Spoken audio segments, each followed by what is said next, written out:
your back on the Wolfpack. Don't turn your back on the Wolfpack. Don't turn your back on the Wolfpack. Hello everybody once again and welcome to the 1872 podcast. I'm your host Matt Brown and we have a packed bumper edition of the 1872 podcast for you today. I'm going to be joined by my good friend and fellow Wigan fan James a bit later in the show, where we're going to preview the resumption of Wigan's season with the trip to the neutral venue of Headingley. No one shouting for forward passes this time, so it truly is neutral, against Wakefield.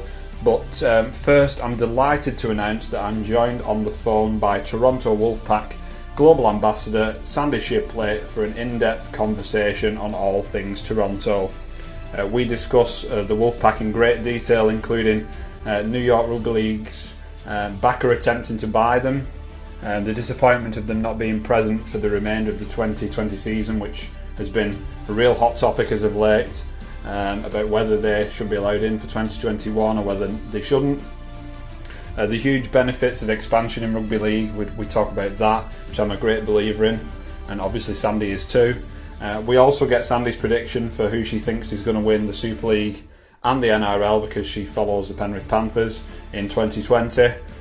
Plus she talks about her all-important visit to Wigan for round 3 back in February, including the friendliness of the Wigan fans, players and staff, and of course sampling that all-important Wigan cuisine. Plus we talk about donuts and coffee as well for you foodies out there.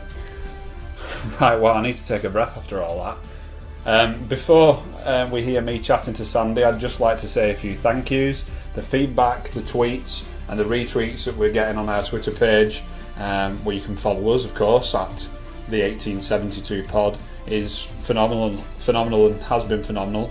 We'd like to thank you all for your support once again, there and obviously on our YouTube channel, the 1872 podcast, and on our Buzzsprout account, the 1872podcast.buzzsprout.com. We're getting loads of good feedback, loads of constructive comments. Thank you for all the kind words. Thank you to all those who've taken the time to listen. This is literally two Wigan fans, myself and James. We're using an old laptop, some budget microphones. We were previously recording face to face, but now we're on the phone due to the ongoing pandemic, which sort of reduces the audio quality. But we're doing our best with it. The audio quality isn't as good as it was for the first 2 episodes. If you listen to the last episode, you may have picked that up. This episode's very much the same, but we feel this is definitely worth a listen. Despite that, especially Sandy is worth listening to. She's incredibly passionate about rugby league's global expansion and Toronto Wolfpack, and obviously as soon as things improve and the ongoing pandemic situation improves further, I'm sure James and I will be back with that studio-like feel, and my plan is to invite guests like Sandy occasionally into my home to record. Now, the more listeners we get, I suppose, the better. This might result in me investing in some better audio equipment, but budget's a bit tight at the moment. I might invest in some better editing software as well, and generally a more suitable laptop, but this isn't the main issue for me at the moment. I think it's just lacking that face-to-face interaction. We've tried Skype, me and James, and for a combination of poor Wi-Fi where he lives and my old laptop, it didn't quite work out, so we went on the phone. So like I say, if you can bear with us with that, the content itself, I believe this is our best episode yet. I'm getting better at the editing, we're getting better at structuring the show and adding a few tidbits in here and there, so we do appreciate that. The studio feel will hopefully come back once the pandemic situation improves and we're able to do that. Okay, quickly on to our partners. Once again, thank you to Comp3 Interactive for providing all the cool artwork on our Twitter page, YouTube channel and Buzzsprout accounts. Comp3 Interactive is your online resource for all your techie needs, with IT tutorials covering various topics, and for people who are at various skill levels from beginners right up to those with more expertise. You can follow Comp3 Interactive on Twitter using the Twitter handle @Comp3Int, or on Instagram @Comp3 Interactive, or you can subscribe and follow the YouTube channel by searching Comp3 Interactive and filtering the channels. For those of you who don't know, some of you may recognise Comp3 Interactive as the Phil Bailey lookalike from RL Fans back in 2007. Can I just say I had nothing to do with that whatsoever, apart from he was in my living room for the photo that was taken where he said he looks like Phil Bailey, but apart from that I didn't have anything to do with that, although I did set him up on RL Fans in the first place, so maybe it's my fault, who knows. Moving on. I also need to tell you about Katie Law Books. Katie Law Books is a place where you can find all the latest Usborne books. The books cover multiple age ranges from babies up to adults, covering education, activities, mental health and much more. My 5-year-old daughter has recently been discovering a book on animal word searches, and she loves the challenge of finding the words and also learning about some animals she didn't know about at the same time. You can check out Katie Law Books on Facebook by simply searching Katie Law Books, or also on Instagram at Katie Law Books. Right, without further ado, let's bring in our Canadian friend and Toronto superfan Sandy for a chat. Have you had a hectic day? Yeah, it's just been I work from home, so just trying to do some reports, and then my phone just decided like have 20 calls, and also the new gossip of this New York buyouts, etc. So yeah, I've literally just been obviously waiting for your call, and I was just having a quick look on Twitter and bits and pieces, and I just saw that from TotalRugbyLeague.com. I posted that about obviously the potential for New York coming in as a takeover deal, shall we say? Well, yeah. My question is the guy doing that because he doesn't think New York will kick off that early, like because it's not had the go-ahead for New York yet. Yeah. They said yes, you can play, but they've not been given a date like Ottawa has. No. My view is it because they can't get New York up and running, so they want to buy Toronto? They better not relocate Toronto, because I will not be happy. I don't want to go to New York. Thank you very much. It's not exactly popping around the corner, is it? Just going. I'm just nipping off to New York. You know, it's. It's probably easier to get to New York than it is to like get to Scotland or something. It's just that there's a rivalry between Toronto and New York as sports teams, so that's why I don't generally like New York in anything. They're good for theater and stuff, but when it comes to baseball or basketball or anything, we don't like them. So I'm thinking I have to buy us and then moves us to New York, and then we're like without a team again. But my view is I think they would want to buy them, build on the foundations that Toronto already started. Yeah. A lot's been done in 3-4 years. And then once it's established and it works, then they can replicate that model for New York. Because then they can say to the RFL, look, no, the Toronto model has worked, we are going to replicate that in New York. And then they can get it. That's my interpretation of this possible takeover. Yeah, I mean, it sort of snuck up on me a little bit. I had sort of planned a bit what we were going to talk about, and then I've seen that, and that's just no. I didn't mean it like that. I didn't mean it like that. It's great that you've just gone off there with that, because I was going to mention that. Talk about it again later. Yeah. No. To be honest, it's good to lead with it being a bit of breaking news. I mean, I've seen there's been a lot of talk about New York, hasn't there? And I've seen merchandise, what they've put up there online and different things, and now this has just sort of come out of nowhere and took me by surprise. Obviously, it's a pleasure to have you on. You are our first guest on the 1872 podcast. Yeah, that's how I feel about it. You're the global ambassador for the Toronto Wolfpack. Yeah, how are you? Obviously, it's strange times at the moment. You've sort of already touched on the fact that we've just been chatting that you're very busy. Yeah, how are you? Yeah, it's crazy. I mean, Sundays are meant to be to relax, and today's just been crazy. Been on the phone. Then also the recent news. They've got the possible takeover, and I've had about 4 or 5 conversations. Like, is this what's going on? Like, I don't know. I'm not in the boardroom to know what's going on. But no, I think people just like to to just have a good conversation on sports. And obviously Toronto was meant to play today, so I've had a few people ask me, how are you feeling? Just friends and other fans from other clubs who have been really, really supportive, which are the people that I like to talk to and focus on. But no, it's just been great. So I'm actually having a cup of tea now while I'm talking to you. So it's always good to have a cup of tea. Trying to be an English person and have a cup of tea. Yeah, tea's a bit of a contentious issue for British people, isn't it? Because I'm a coffee girl, but anyway. Yeah, well, to be honest, I like both, and I within reason, I'll sort of drink it in any way. So I'm not really fussed whether it's got sugar, whether it's strong, whether it's weak, whether it's in between. Same with coffee, I can drink it black, with milk or whichever. It doesn't bother me, but it is a very polarising thing, and it gets British people wound up massively. Well, I need to take it next time we are allowed to meet. I need to take you to the Canadian coffee chain in Manchester called it's Tim Hortons, but it's Timmy's we call it. And it's a Canadian coffee chain, which is where I get a lot of the donuts from if I'm going to a rugby game. Oh my god, that sounds so good. I know the donuts are amazing, but the coffee, the traditional coffee is called double double, which is double cream, double sugar. And oh wow. Yeah, it is so nice. So one of my friends, Gary, who's a Leeds Rhinos fan, I introduced him to the coffee and the donuts at the games. And he went to Canada on a holiday to watch the Wolfpack, and then went to New York. And he kept on asking for a double-double with 2 sugars because he didn't know what it meant. So when we went to Timmy's in Manchester, I said to Gary, what would you like? He says, can I have a double-double and 2 sugars? I'm like, 2 sugars? I'm like, yeah. I'm like, you do realize that double-double means double cream, double sugars? Oh, I thought it was double espresso, double cream. I'm like, no. So he's been having all this coffee with 4 sugars all this time. So I'm surprised he's not a diabetic.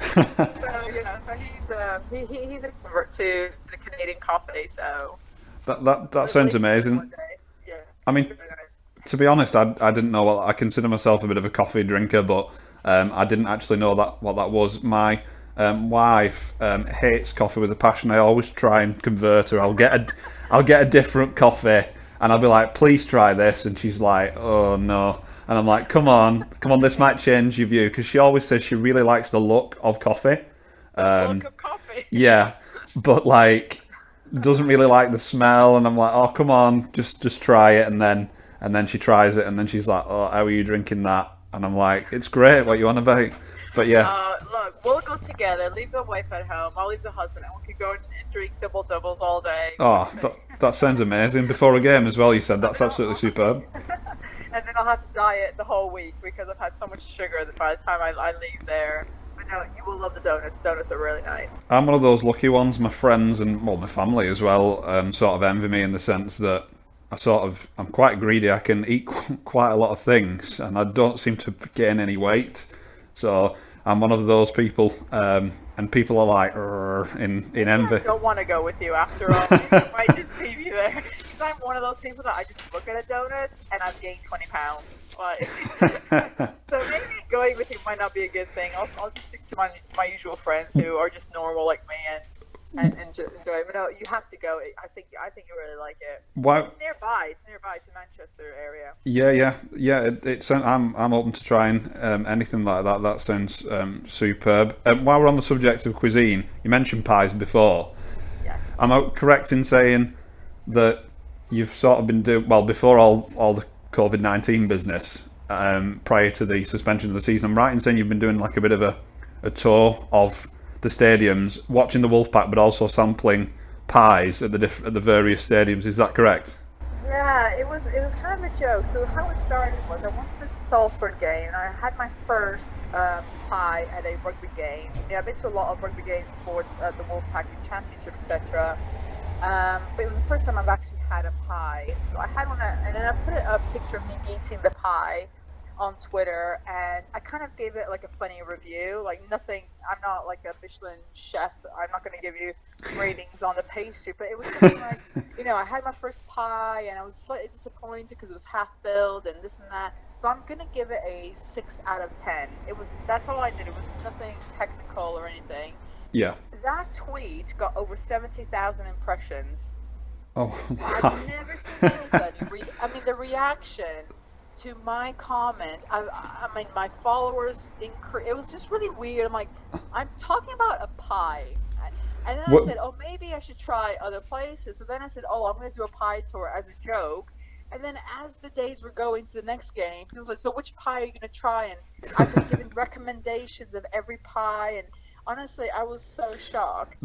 These extra followers that you've gained, are they predominantly rugby league people? I was going to say They're these. all rugby league people. They're all rugby league people saying, I've got to try their pie at the stadium or something. It was just like, which kind of pie? Is it chicken? Is it beef? Is it? I'm like, oh my god. It's one of those things. Like, I was going to make a joke there and say that of the 70,000 impressions you got, about 65,000 of those were probably from this local area. Hull were very popular with their all right. Their pie. Yeah, Hull. Right. Hull KR, Hull FC fans, just Hull in general. It's just a northern thing, I think. And then people were like, well, you need to go for a great pie, you need to go outside of the stadium. No, but the point is, I'm rating the pies in the stadium. That's the whole point. Yeah. And then when I went to the Warrington, somebody bought me a pie because they knew I was doing this. Listen, look, I'm gonna buy you. Which pie would you like? So I got a beef one then. I did a review. Then when I went to Wigan, that's where the confusion came. Right. You can't just get a pie in Wigan. You have to get one with bread or no bread. I'm like, so the woman on the phone when I was buying my tickets, she says, oh, would you like a Wigan kebab? I'm like, no, I just want a pie. I had no idea. I think a Wigan kebab was going to be a kebab, like a shish kebab or something. No, it's... No. Oh, do you want bread? So somebody at Wigan bought me a pie. She saw we ran out of the bread. I hope this is okay. I'm like, yeah, I think I'll be okay with just the pie. And then the day before, someone says, oh, you need to try the Joe balls or something. Oh, this is Uncle Joe's mint balls. Yeah, this is like a little local confectionery that's made in Wigan. When they said it to me on Twitter, they said, oh, they called it Joe's balls or something. They didn't talk about the mint element. I thought it was like a stuffing that goes to the pie. Ah, right, okay. Because they didn't mention the mint, I thought it was like a side dish or something. So somebody at Wigan got me big, and I'll show you a picture later, a big tub of, those big barrel tubs. Yes. Of the Joe mint ball candy thing. Yeah. Oh, they blow your mind. They're so strong. Yeah, they are. If you in the winter months, you're feeling a bit stuffy, a bit stuffy in the nose or whatever. They're great. Yeah, they're superb for that. Yeah. So I'm so glad that I didn't have the Joe mint candy before eating the pie because it would have completely ruined it. So thankfully I had it afterwards. But yeah, Wigan fans were very friendly. Yeah, I'm glad to hear you say that because a lot of people. I was going to ask you this and say, obviously, as an outsider of the Wigan club, obviously you're Toronto. Lots of people in rugby league have this view of Wigan fans that we're all arrogant, and the success what they've had in previous years brings this arrogance on. And I hate to use the word hate, but lots of people say they hate us because of this. But I'm glad to hear you say. Honestly, Wigan were so much fun because also it was a Thursday game that we had. Yes. And the staff at Wigan really made it special. So I took a business colleague with me to that game, and she's a Rhinos fan, but he's been a really good support. So I thought, look, I'm gonna buy tickets for both of us to go, but I did it corporate, so I went into the hospitality, and everyone was so nice. Even the ones at the stadium when we were watching the game. I met one of your players, and someone's gonna kill me if I get it wrong. One of the Burgess brothers. Yeah. Is he young? I don't know. But he's injured. I think he was injured at the start of the season. Yeah. He did a talk. Yeah. Was it? It'll have been George Burgess. Yeah. Yeah. I had no idea who he was. So I said to my friend, Dave, who is he? He's like, and he said, oh, okay. So I went up to him, spoke to him, and he was complimentary of like, I really hope Toronto works. It looks like a great city and so on. But everyone that was there was like, oh, come to talk to me. He says, oh, welcome. Everyone was so nice. And then when I was at the stadium watching the game, the fans around were all laughing because I'm very loud at the games. I can't help it. It's, anyone who knows me knows I'm a sports crazy person in any sport. So if we score, clapping is not enough. That's boring. If your team scores, you just go for it. That's what sports all about, is the enthusiasm. It's really just the adrenaline that you scored a try or scored a goal or whatever. I'm never going to be that fan that just claps. I couldn't agree. I couldn't agree with you anymore, to be honest with you. When look at it like, oh my god, what is she doing? Especially because we scored early on. I'm like, we won the whole thing. It's like, because we're in Super League. It was still new to me. It was just, and everyone was laughing around me. Even your mayor, I think it was your mayor. Yeah. Can I get a picture with you? Because I don't think I've ever seen anyone so loud.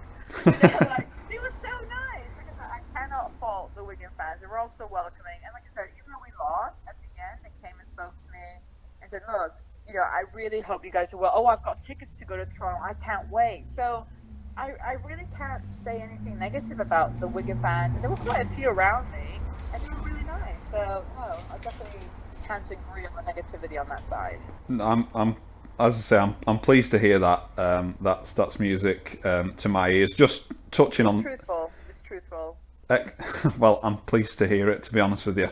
Like I said, because we do get quite a lot of stick. Just touching on the Pies tour. I know you said that, when all this is over, we can go for a coffee and whatnot. I believe the Pies in the stadium at Wigan, just before we move on to something else, the Pies in the stadium at Wigan, you said, perhaps if I remember rightly on Twitter, weren't the best ones you've had so far at the stadiums you've been to, but I know you said the whole point of this jokey tour was to go in stadiums, but Pies in Wigan, there's a company called Galloway's. I don't know if you've they are the top Wigan pies. They don't actually sell them in the stadium, I'm sorry to say, but if ever you're this way, I could return the favour. If you obviously show me a coffee or what, I would happily take you to Galloway's and we could get you a proper Wigan pie, and then you could review that against others, because they are the kings in Wigan for pies, in my opinion. Well, honestly, everyone said, even some of the other clubs said, Wigan is the place for pies. But I think I found the solution to every argument that there are in rugby league. If you get to a board meeting with rugby league people, just bring a plate of pies. It seems to always put a smile in everybody's face. It seems to be the solution to some arguments. Just give them a pie and they'll agree. Okay. But no, I think food and sport is great things about life, and it's about coming together, isn't it? And that's part of it. It was a joke, and some people thought it was funny, and they joined along with the whole story. Even my daughter was starting to do reviews, saying, you go for the chicken, I'll go for the beef, and you tell me. So it was just about fun, because when in championship, I used to bring donuts to the games. Either my friend Jenny or Ian, because they live in different parts of the country. Depending on where the games were, obviously if it was towards the east coast of Yorkshire, for example, and they were coming because they live in Birmingham or Scotland, they'd go through Manchester or whatever and bring some. And in Bradford last year, because obviously I live in Leeds now and Bradford's next door, I couldn't go to Manchester so Jenny brought some to the game. And the reason I do that is I kind of want people to see a little bit of the friendly side, because not everybody understands Toronto or understands us fans, because we're different, because we're not British, and I used to bring them as a kind of icebreaker. Say, look, would you like one? When we went to Barrow, I was giving them out, and people were just like, oh, thank you, or what is this? And it was just a nice break to say, we're friendly, we're just here to have a good game. We might support different teams, but one thing we've got in common is we love carbs and we love rugby league. So, and so I've not met anybody who said, sorry, I can't have one because I'm celiac or something. So I've been so good so far that I've not offended anybody by offering them a donut or something. So it's like I said, it's just a bit of fun, and yeah. So I tried to do that when we went to Super League games, which I did actually. When I went to Wigan, I did bring some donuts with me, and I showed them around. So they had no idea there was a Canadian coffee shop in Manchester area. So they're like, oh, I might go there for a box or two of donuts. So That's such a lovely thing that you've been doing. To be honest, I mean, that's something. One of the reasons for having you on is because on previous episodes, we were sort of tweeting about this a few days ago, weren't we? I was sort of saying that, although Wigan is a Heartland club, so I'm going to champion the Heartland clubs, I do believe that if we want rugby league to be off the field as big as a sport as the on-field product we feel the on-field product deserves, then we need to broaden our horizons. And I've been a great believer in Toronto doing that. Not just because of the location, but I mean, look at the way that Toronto has risen from the very beginning. I mean, you'll be able to shed some light on this, starting as a concept really, then coming into League One, getting the promotions, all the publicity what they've gained in such a short space of time, bringing Sonny Bill Williams in, giving away fans. You touched on it there. I know, so I couldn't afford it this year, which is a bit of disappointment to myself, but a bigger disappointment is to the fans who'd booked to go to Toronto, have a bit of a holiday or a vacation, as you might say, take in the game, and people were really looking forward to that. I know lots of people, and generally I felt the feeling from Wigan fans was that because of this pandemic, they were gutted to obviously miss out on the Toronto away fixture and experience. Absolutely. Now, what I'm getting to is, naturally, although I feel strongly in favour of expansion, and let's face it, Toronto are an expansion club from an expansion area, there's also a lot of people out there who feel strongly about it in a negative way.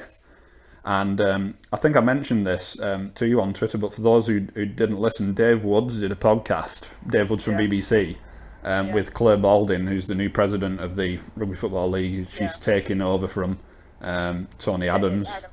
Yeah, and they were both on there. And he was saying it's this great enigma in rugby league, because I guarantee a large percentage of those people who were sort of showing negative views towards Toronto will want rugby league to grow. But the minute, as you say, someone different from a different place comes in, a lot of those people sort of knee-jerk to that and don't like the change. So we're constantly stuck in this cycle of wanting more, but then when more presents itself... Yeah. And I'm not like that. I see the bigger picture. I honestly think that as well as your Wigan, St Helens, Leeds or whoever, there's got to be room for Toronto, for Ottawa and such like. So how do you feel about all that? Well, where do I start? Because it's been a roller coaster. The last 2-3 weeks has just opened my eyes to a lot of kind of what they felt from day one. We went through the ranks. We weren't given a place in Super League like Catalan have. Yes. If we did, we would not be in this situation whatsoever. Putting a lot of your own personal money into a concept that you believe in. Obviously, Eric is the one that started. He's the visionary of the world of rugby league within Canada, and he fell in love with the sport while being in the UK. And he knows there's so many aspects of the game that would suit the North American sports fan, and so he knows we need visionaries for this club, for the sport. And when like I mentioned on Twitter, if Steve Jobs, when he came up with the concept of what he wanted for Apple, people thought he was delusional. Absolutely, that's a great comparison. I think you're right to describe him as a visionary as well, Sandy. Well, he is, because if we didn't have visionaries in every walk of life, in every industry, in our that we are used to, whether it's travel, whether it's technology, whether it's house supermarkets, whatever it is, if we don't have visionaries, we would still be in the 50s, because we would just conform to what we have. Absolutely. And why do rugby league fans seem to have this? The ones that are negative towards us, they have this acceptance that we will always be a minority sport. We will always. Why are they acceptant of that? Why is that enough for them? I don't understand. Who lives their lives only with what they've got? We always strive to want a better car, to want a really expensive holiday, to want a better job. We strive. We're humans. We always want the next best thing. Yep. And yet, if we didn't, then we would not be as successful as we are in some things in our lives. But yet, when it comes to rugby league, they just seem to accept we'll always be the small sport. I'm like, I'm not saying this is going to be a soccer. We're going to be as big as soccer or football. That's not going to happen like that. But we can definitely grow. There's so much potential for it to go up the ranks of popularity. I think netball is actually more popular than rugby league in terms of viewers on TV or whatever. Do you know what I mean? There's sports that are going above rugby league now because they put time and energy. Women's football, for example. You know, there's so much potential. But for me, when I hear people say rugby league is the world's greatest sport, answer me this: how can it be the world's greatest sport if it's only being played in the UK and Australia? I know there are other places like Brazil where they're starting to grow, but in terms of watching and having that league to watch, how can you actually say it's the world's best sport when you don't allow it to grow around the world? I completely understand where you're coming from, Sandy. I really do. I think what we can agree on. Well, I mean, I agree with you completely. In terms of expansion and things, I'm totally in favour of that because I've touched on it already. It gives away fans new experiences to go to these places. It gets eyes on the product. I guarantee. I mean, I don't know what's going to happen to Toronto next season. Whether the place is going to be kept open for them, I really hope it is, and that things can get back to as normal as possible thing in 2021 with Toronto coming back in.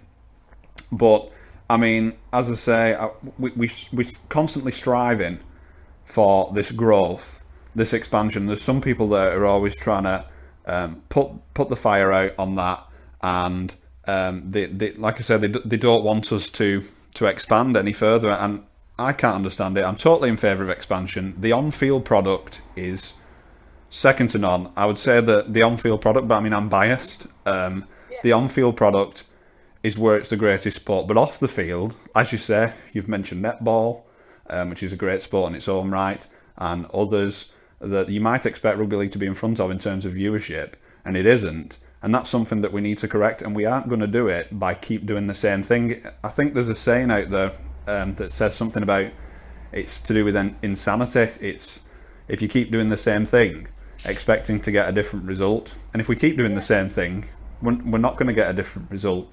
So clubs like Toronto are crucial to the growth of the sport, in my opinion. And the thing is, like, I've given this analogy a few times, and it's just about showing the potential, and it's about soccer. So when America were hosting the World Cup in 1992, they saw the potential, because obviously soccer is a European sport mainly. Obviously they got South America, etc. This is quite big in Europe. Obviously with the big sports clubs like Liverpool and Man United, who have always had their presence in North America has been growing year on year and year. And so they said, I think we should have our own league.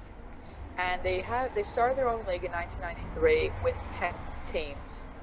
And the first 5 years, they were at a loss of $350 million. Wow. With hardly any viewers, like anyone going into the stadiums. Because they had these American football stadiums and other stadiums with 60 or whatever, thousands of people, but people weren't turning up. Yeah.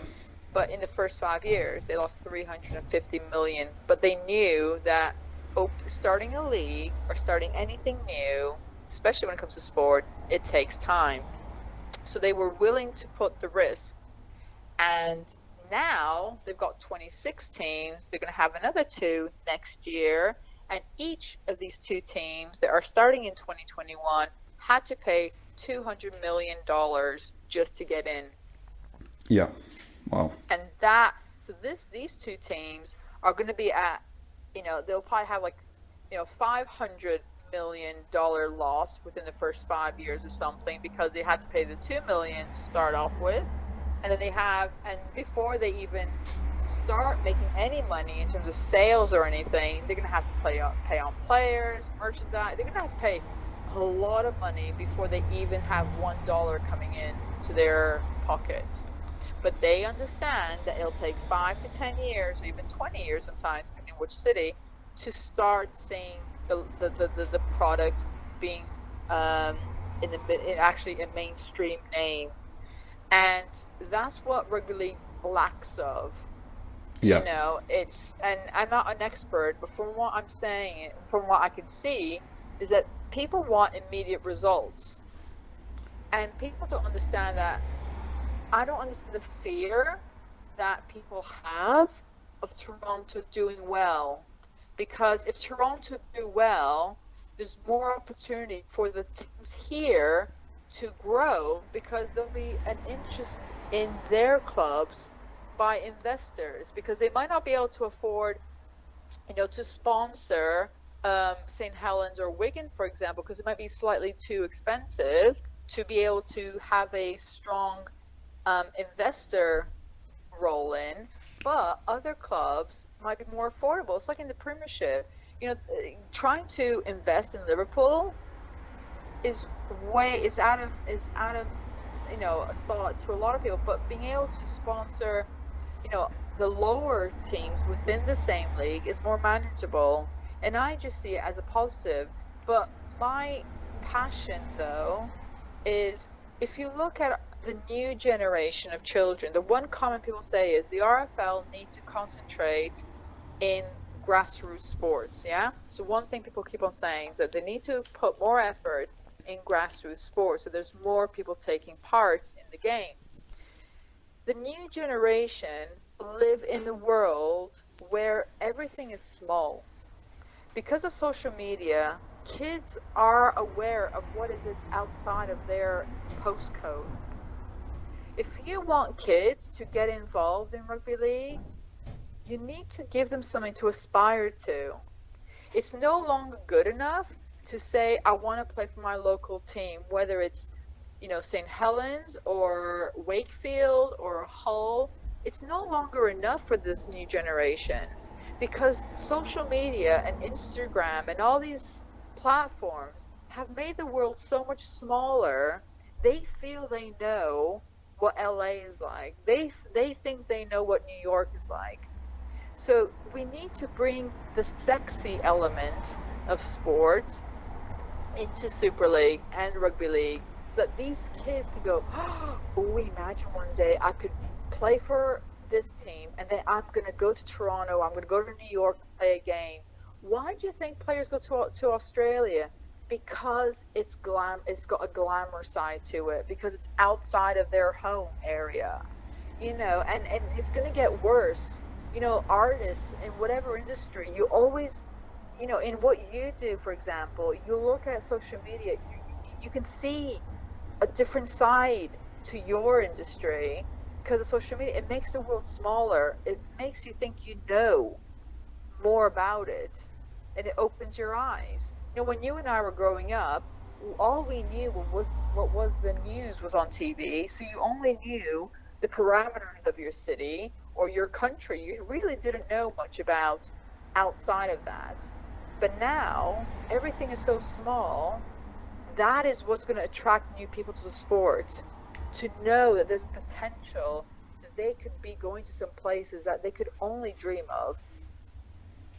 As you say, you've touched on it there. We need stars, don't we? We've got stars. I mean, we'll agree, won't we, that I feel that we've got stars playing for Wigan, and no doubt you feel that you've got stars playing for Toronto. And there's, previous to all this with the pandemic, obviously Sonny Bill Williams is a star, but we need to make them stars to the casual fan or to the outsider, so they can look into rugby league.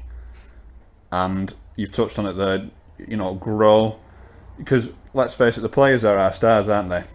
They're the stars of the game. They're the ones who walk over the white line every week, put the bodies on the line. It's blood, sweat, and tears.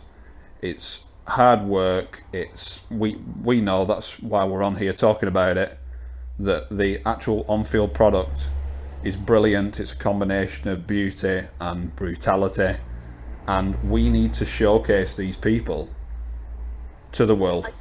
I definitely think that over here, and please excuse the listeners, please excuse me what I'm about to say, because I don't want to sound sexist or anything like that, but you really don't sex up your players. You really do not do anywhere near enough to really make the most of what players look like.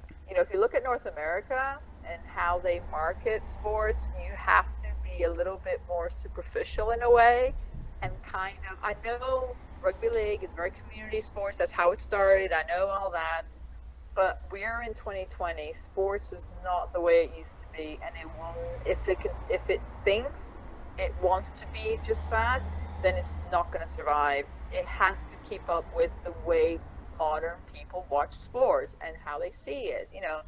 I know it'll always have a community feel in some areas, and I like that approachability.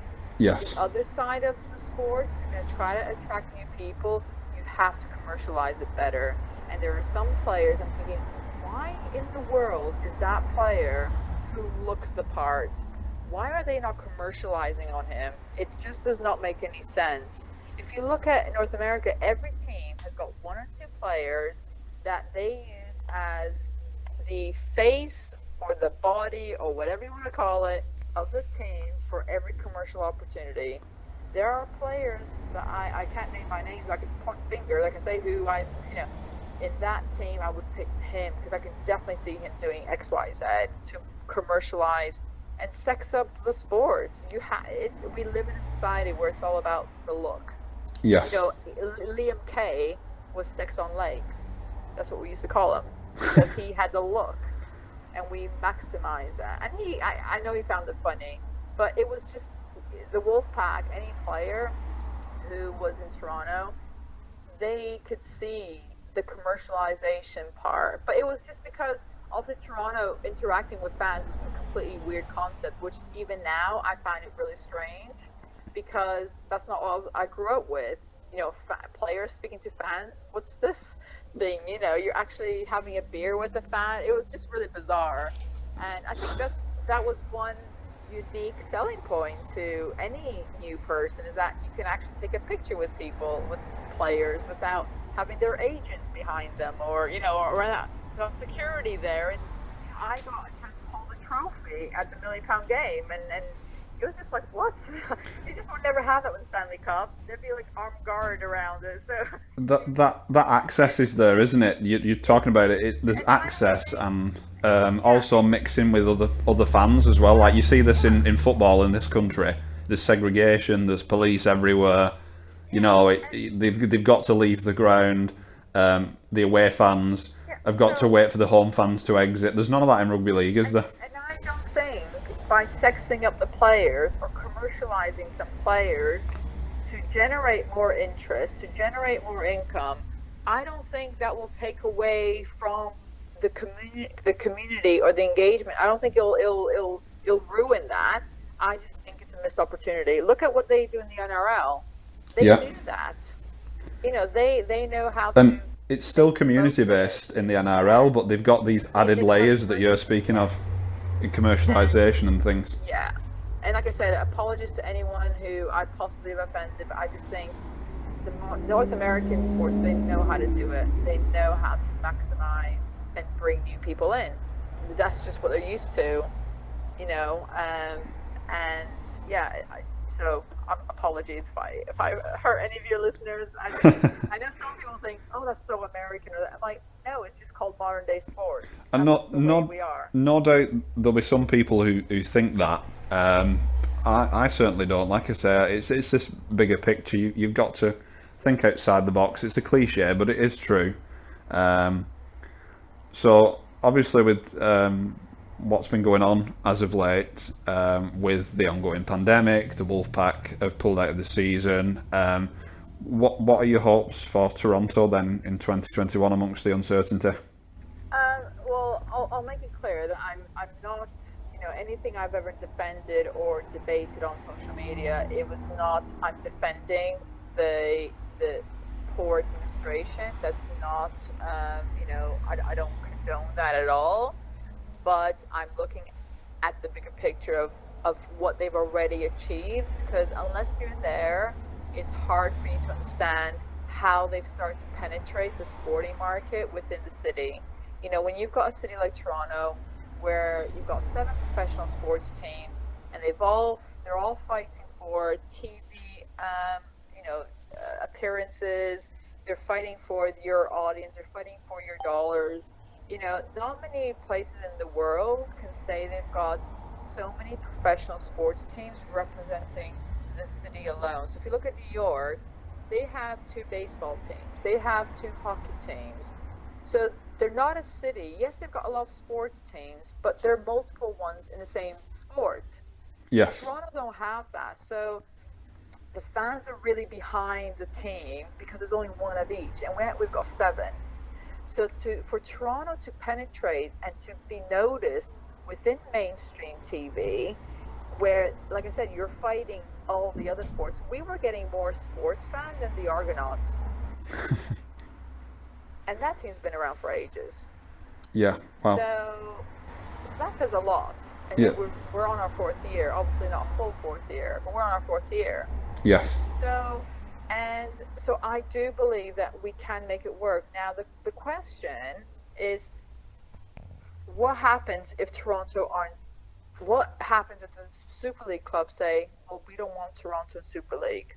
Okay? I really hope that's not the case, because... But the question is, it's not whether they deserve it. The question is, if you think they don't, who are you going to replace it with?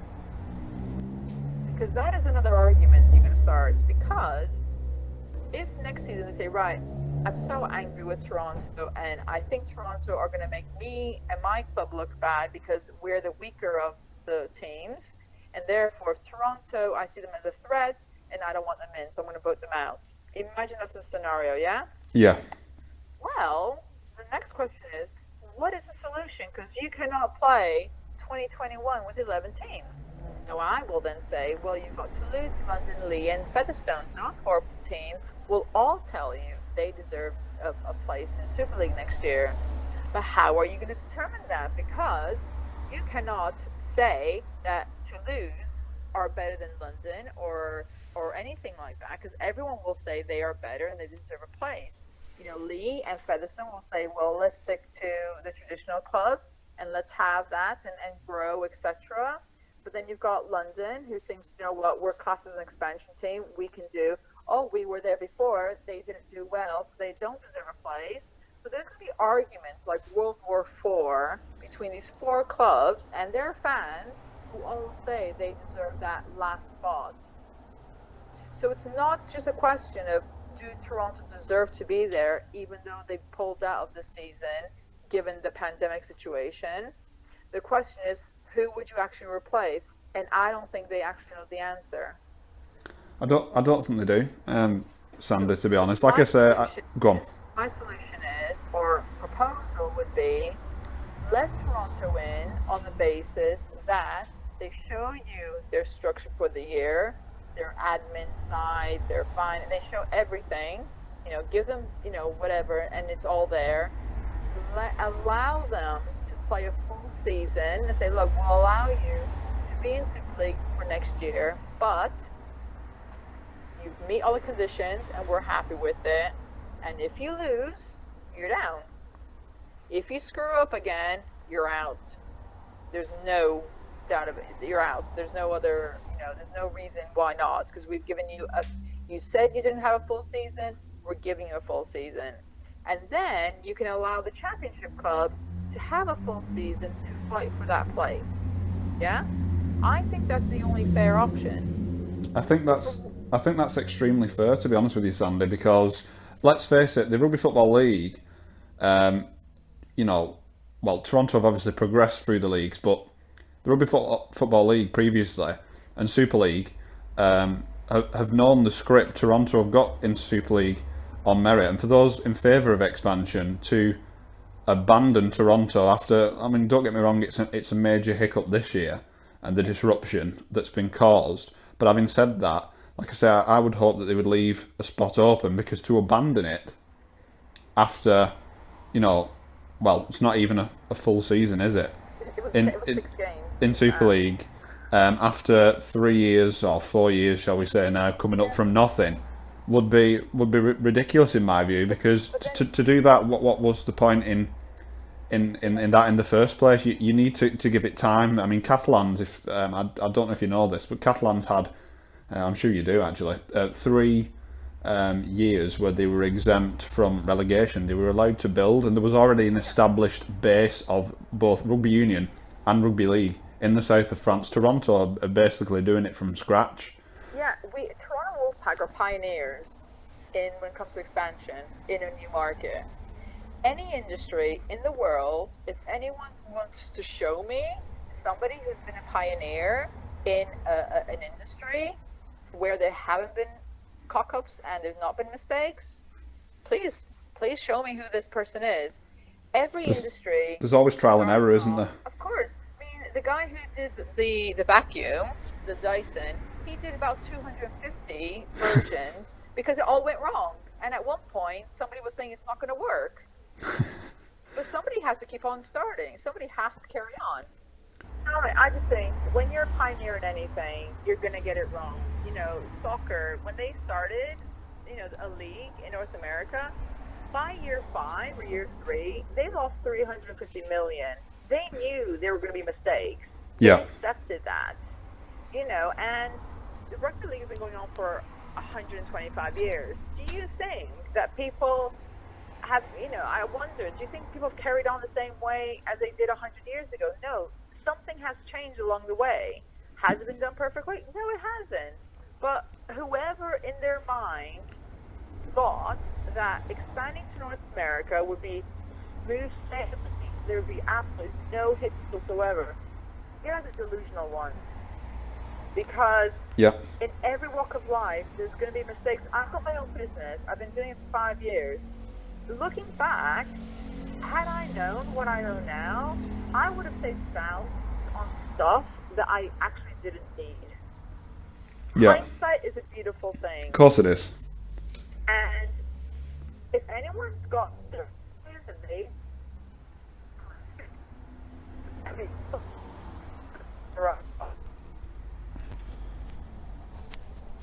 start something new. The fact that somebody like Eric had the idea and had thought to try to make it work, and then if anyone listens to Eric's interview, at last minute, the RFL decided that no, you can't be a member, you can only participation agreement, and therefore we lost all our investors at last minute. That's shocking. And then had to find somebody else. Toronto would not be in the position that they were in if the teams and the clubs or whoever have allowed them to carry on as a participation, as a member. Yeah. And that is where the mistakes, that's where the blocks started to come. Because once you put one block, the others will come. I can't understand that. So, like Ottawa, for example, they have purchased Hemel Stags, so they've got the RFL membership. But for a club like Toronto, I don't understand why membership. I mean, I'm not probably too clued up on the regulations and things in that regard, but why you wouldn't want Toronto to be a member in the first place, I don't understand that. Like, why is that not a thing already? I thought that was a given. I've obviously got that wrong. That was a mistake for myself, but I honestly thought Toronto would be a member already.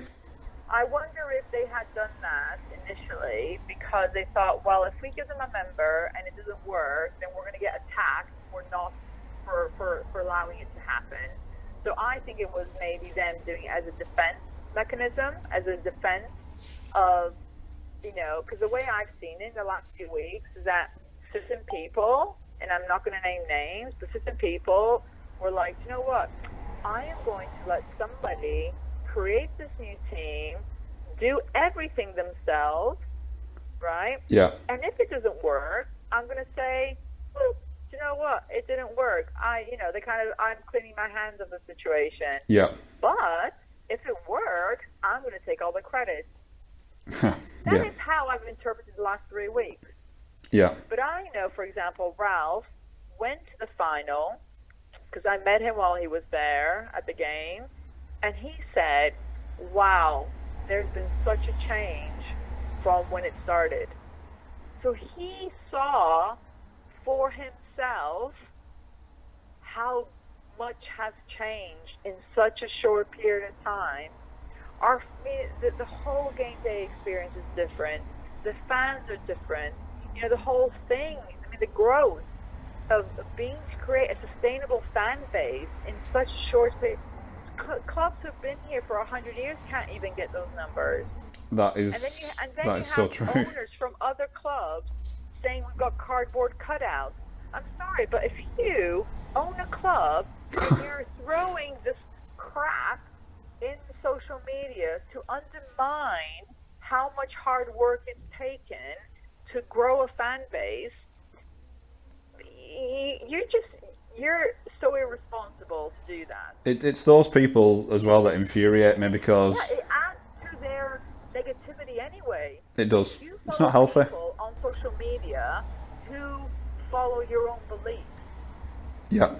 You're not going to start following someone on Facebook or on Twitter who go against your beliefs, whether it's Brexit, whether it's the virus, whether it's whatever political thing. You only follow people who will feed into your own beliefs. Yes. Because you can't open your eyes to the possibility. And I put this message on Twitter. I believe that our generation of adults as rugby league fans, not club fans, but rugby league supporters and fans, we have got such a responsibility to make sure that we have created a good platform of options and possibilities and dreams and hopes for the new generation. Couldn't agree more. If we don't, no one wants to play. You're right. No one wants to play. I mean, this is something that Wigan have done. It's not quite as big and philosophical a thing as that, but something Wigan have introduced is the under 8s. So if you're under 8 years of age, you can get into the stadium, the home games, for free, because there's been a concern over the years that there's not enough young people coming to games. That's only a small piece of what we need to do, but that's about nurturing the next generation of fans and maybe players. You need to use Lego. I use Lego blocks as a concept when I'm helping my clients in terms of trying to fix things, etc. That's what you need to do with the rugby league, is use Lego blocks and name each Lego piece as an issue or a problem, and then break that Lego block into smaller sections. And if you start focusing on the smaller section as you go along, you can start building that wall, and then you can see how much. And yes, it's a small piece, but it's a piece you've done. If we don't start doing something, thinking about it is not good enough. I'd rather have 1 hour focus or spend one day doing something towards the positive moving forward of rugby league than 10 hours thinking about it. And I unfortunately think there's too many people thinking about it and not actually doing it, because it's the doing that actually moves things forward. It is. I mean, I was just talking about the podcast. I was a bit apprehensive about doing that, and after a while, I thought, you know what? You've just sort of said it there. Rather than just thinking about it, I'm just going to do it. I'm going to get this podcast done because it's something that I want to do, and I've gone with it. And now I'm talking to yourself, which is incredible in my opinion. That I've done. Well, I've done that. Well, I have to say, I think a lot of what you say is absolutely spot on. I wish there was as many forward-thinking people as yourself throughout rugby league, because if there was, we wouldn't have this problem that we're having now with growth and it being a constant. This concept of expansion, this has been done to death in rugby league. This has been spoken about so much, but it keeps rearing its head, because you get people coming in who've got such great ideas, and there's a market and an opportunity, and then for one reason or another, whether it's through mistakes made or whether it's people wanting it to fail, ultimately if these things go by the by, and then something else comes up. But I'd love Toronto to be a mainstay, because we need to crack it at some point.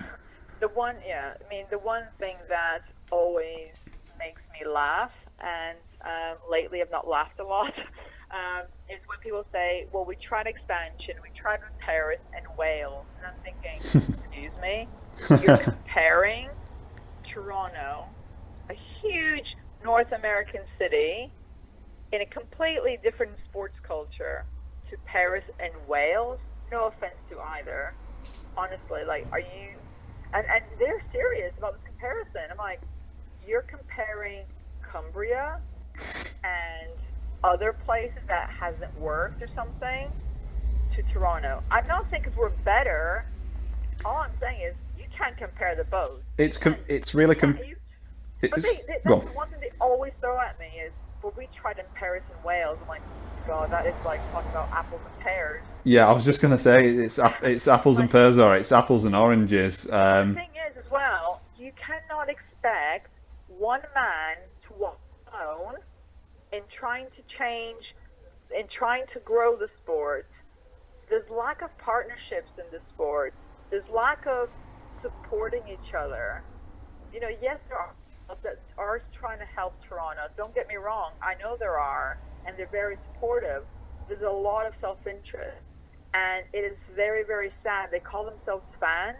They call themselves, you know, I want the great for the sport, but yet they, instead of seeing Toronto as an opportunity to open doors for Hull or for Wakefield or for other clubs that, I'm sorry, they're not sexy names. They're not gonna bring investors. But if you let Toronto in and you make them a success, guess what? The whole friggin' sport wins. Exactly. Like, look at Vegas. They got a new hockey team.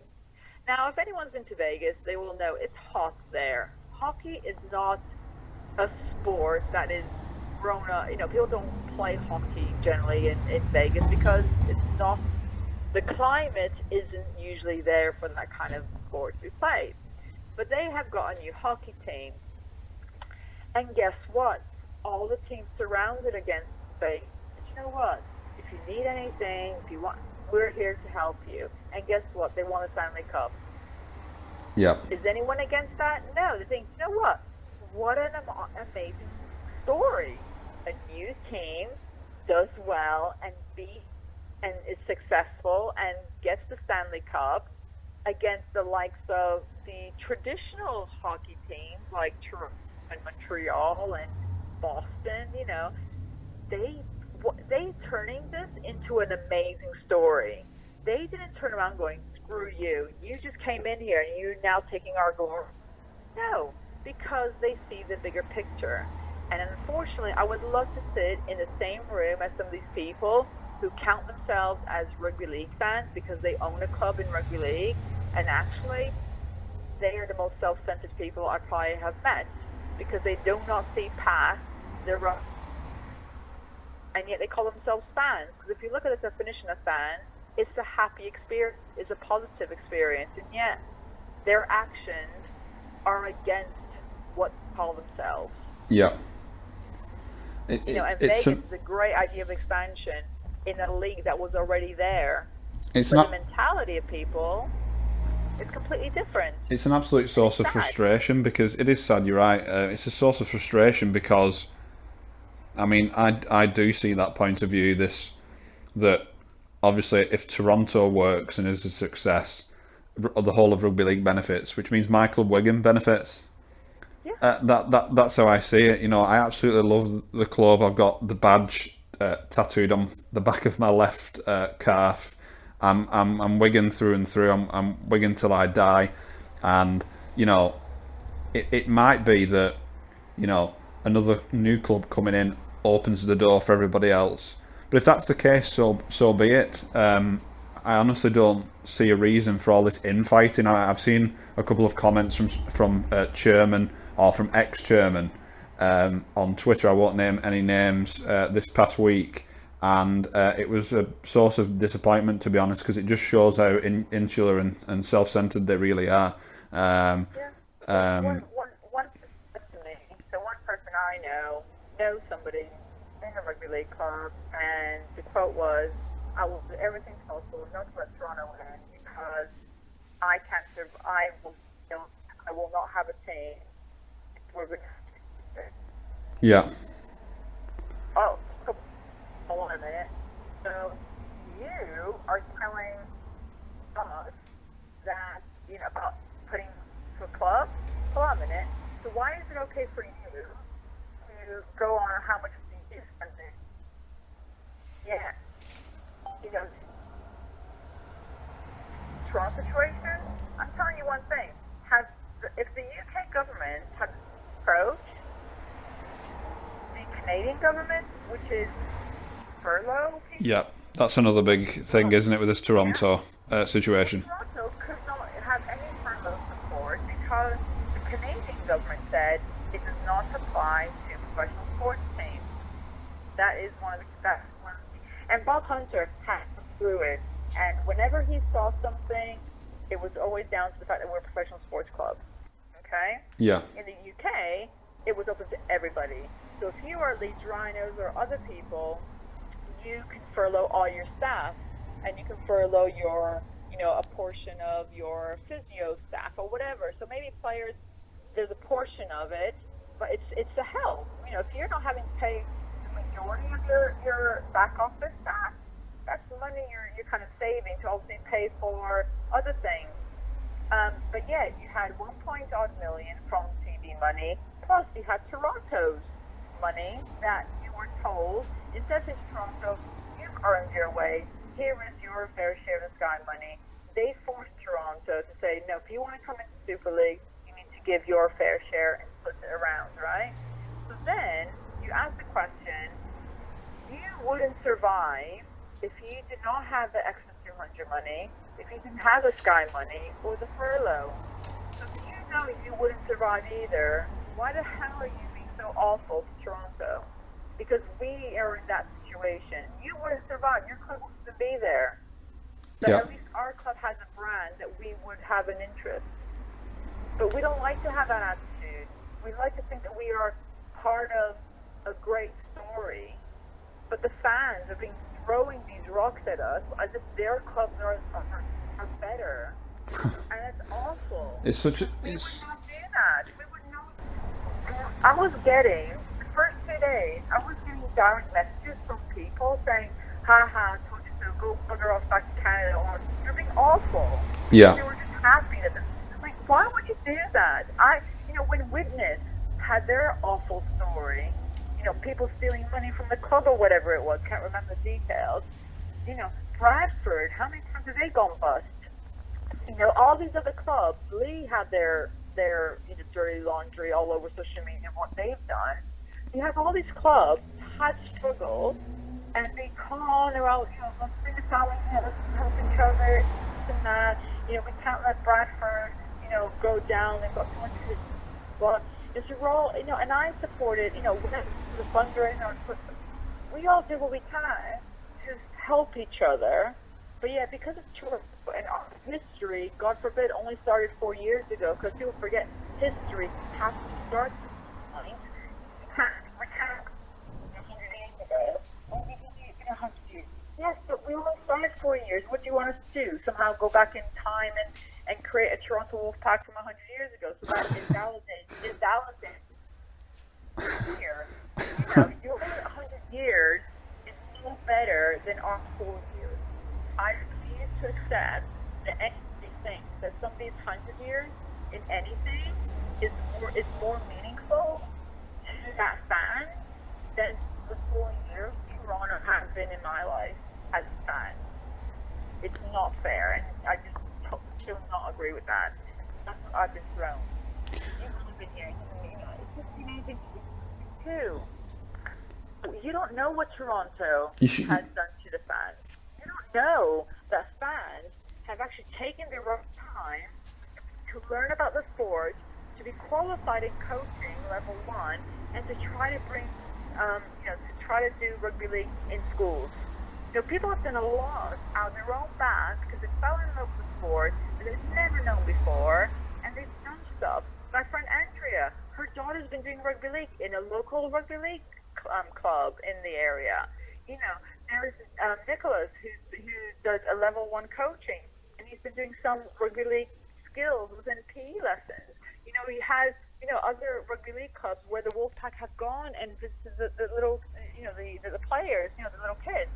And they start off with 20, now they've got 100. You have to start somewhere. I find it absolutely brilliant, that, Sandy, to be honest with you. I find it super. The fact that it's growing at like a child level and at grassroots level over there, and it's that's pretty quick in my opinion, considering, as I say, we discussed it before, Toronto starting from scratch. That's really good.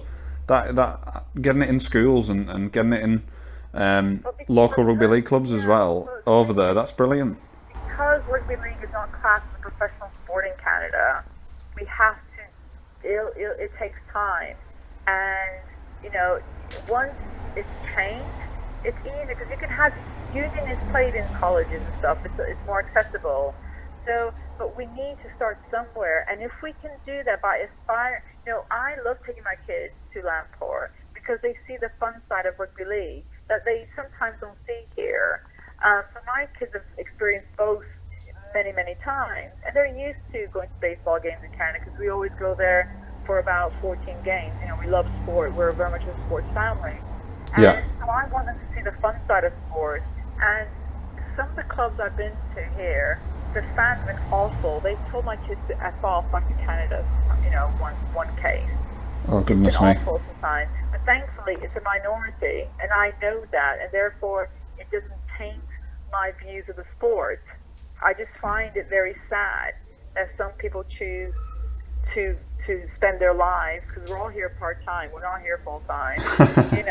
This is a part-time role that we've all got. Yeah. And people choose to spend it zapping energy off people instead of actually looking at having fun. Sport is about having fun. It is. I think some people forgot why they fell in love with rugby league in the first place. Because from what I understand, you love something, whether it's music or, sport or whatever it is, drama, because it made you happy. You had a great time. You had a laugh. You had, it brings back memories. And yet, why are you so, I just can't understand. Like, you remember, and I've asked people, why are you following sports that clearly is not making you happy? Because you're spending a lot of your time being negative, when actually, if you call yourself a fan, think about the times when you had a good time. And that's what I did. Me and my friend, we've had altercations, obviously not physical or anything. We've had issues with language and so on. But we know that actually we want to hold on to the good memories, the good times, because that's what sport is about. I think your outlook on it all, Sandy, is absolutely phenomenal. Just out of curiosity, obviously, can you talk the first time you saw rugby league? Can you cast your mind back to then? What was your first impression of it? Or what about, obviously, you show people, or you introduce people, probably the correct phrase, to the sport. What, particularly in Canada, not necessarily in this country, what are people's first impressions of it? So the first time, I'll tell you how I knew about the team first. You can kind of see my journey. So I didn't know there was two types of rugby, league and union. I just thought it was rugby. So that's how much I knew. So honestly, that somebody almost shot me up. It was like, I'm so sorry, I didn't remember. But yeah, so the way I found out about Toronto was I was in a meeting, and people that know me know I'm a huge sports fan, especially Toronto sports. So it's baseball, I've got all the apps on hockey, basketball, etc. Yeah, so like I said, even my old boss was getting in touch. So I don't think what was going on. Anyway, I got in touch. She says, "Have you heard about this Toronto team?" Like, what do you mean Toronto team in the UK? Like, how's that possible? Like, you're completely two continents, you know? And like, yeah, there's a rugby league team. And I'm thinking rugby. So that's like I said, it was just one sport to me by this point. At the time, I had 3 kids, so I kind of looked into it, like, oh, rugby league or whatever. And like, I really didn't believe this was going to happen. I've got 3 kids, so having a social life just doesn't happen. Eventually, I got to a game. It wasn't right away.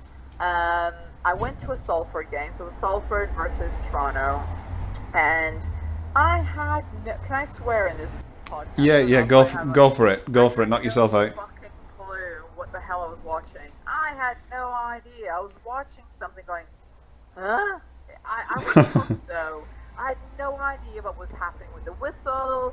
I didn't know when to cheer apart from when you scored. So I was not understanding the verbal stuff people were saying, you know, the anger. I was like, what's going on? You know how they kick like to the stand sometimes? Yeah. I had no idea what they were doing. Like, what? No. Like, what? To the fans. And honestly, my brain was completely confused. But you know what? I loved it. Yeah. I absolutely loved it. I had no clue what I was watching, and I still don't. Ask anybody who talks to me, my friend Jenny or Garrett, if they think it's hilarious that there's times I'm thinking, why did the whistle go? What just happened? Because for me, I'm one of those sports fans that is hooked on emotion. It's hooked by the action. And if you can watch a sport and not understand it fully, that is a sign of a great sport. You know, with baseball, you need to understand the rules a little bit because there's so many alterations to the rule. Like, do you know much about baseball yourself? I don't, to be honest. My knowledge of American sports is sort of limited to the NFL. So I will give you an example of the rule. So, you're at bat, and you hit 2 balls, and each of those balls go out somewhere. Those balls are called a strike. That's what the umpire will call it, a strike. But if it's your 3rd time doing the same thing, that is called the ball. Right. So it's the 3rd go that changes, that it's no longer a strike, it's a ball. So you can have 20 balls until something happens. So unless you know that there are some tweaks to the rules of how the pitching works and the batting, you would not have a clue what was going on. No, that sounds quite complex because I don't follow baseball at all. For the first 2, you hit the ball, it went out onto the stands. They were both strikes. It happens again, but it's not a strike. How is that possible? So that's why baseball, that's why some fans, when they watch baseball for the first time, it's very confusing, and they might not enjoy it as much. But with rugby league, you don't have to know the rules at all because the product and the athleticism and the gladiator side of the sport is what attracted to me. Yes. That's what got me hooked, is that the fact that I had such an awesome time with that one person explaining to me what was going on.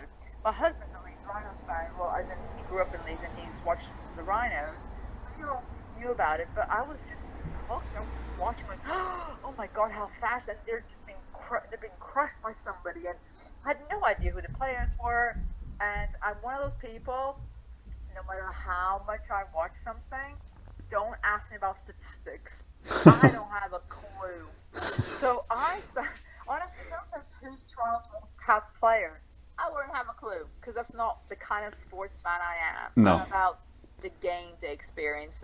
So for me, the way I've been learning about players is watching the Toronto players. So for example, I'll watch certain players and what they do, and then if in the news they'll say, Toronto are getting this player, I'll say to my husband, what does he do? And he'll go, he's an Andy Ackers, or he's a Gaz O'Brien. And that's how I know. And he relates them to the Toronto players, yeah. Yeah, because that's quite clever.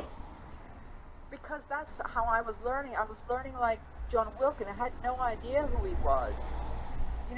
I only learn about players based on them playing for Toronto because that's who I'm mostly watching. I was starting to watch all the Thursday games and Friday games, but I still was learning through the Toronto players.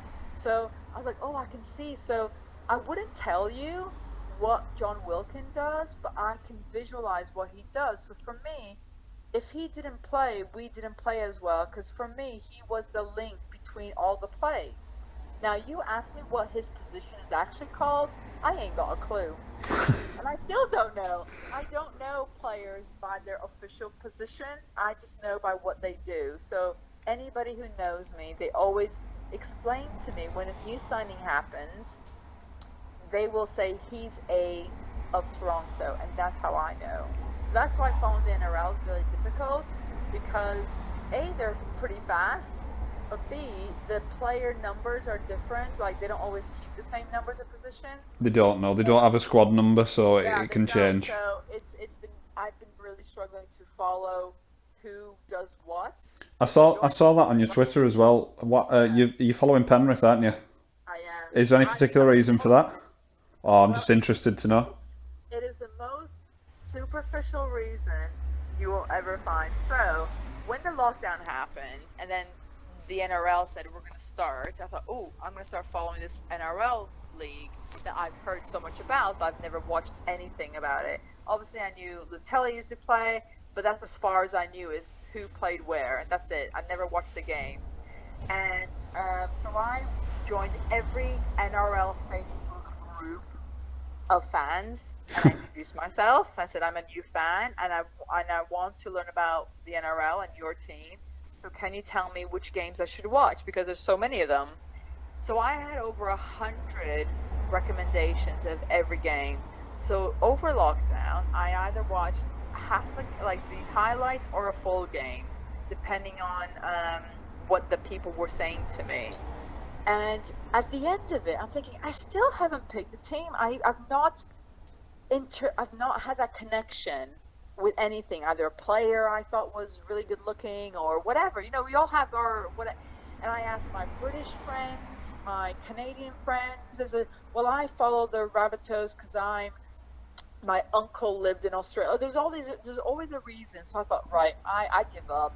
So I'm gonna do it this way. What's my favorite color? Black, because it's slimming. I can it hides my tummy. I can always wear black. Right. Which team's got black? Okay. Right. Which logo has the coolest, slickest logo? The Panther. Right. That's my team. So as you can see, it's very scientific. It's all based on how I would look wearing their kits. And you know what? Look how well they're doing. So I'm starting to think. They're top of the table, I think, aren't they, at the moment? Yeah, so I think, am I a lucky charm or what? I think you possibly could be. I think it's a while since Penrith were at top of the NRL.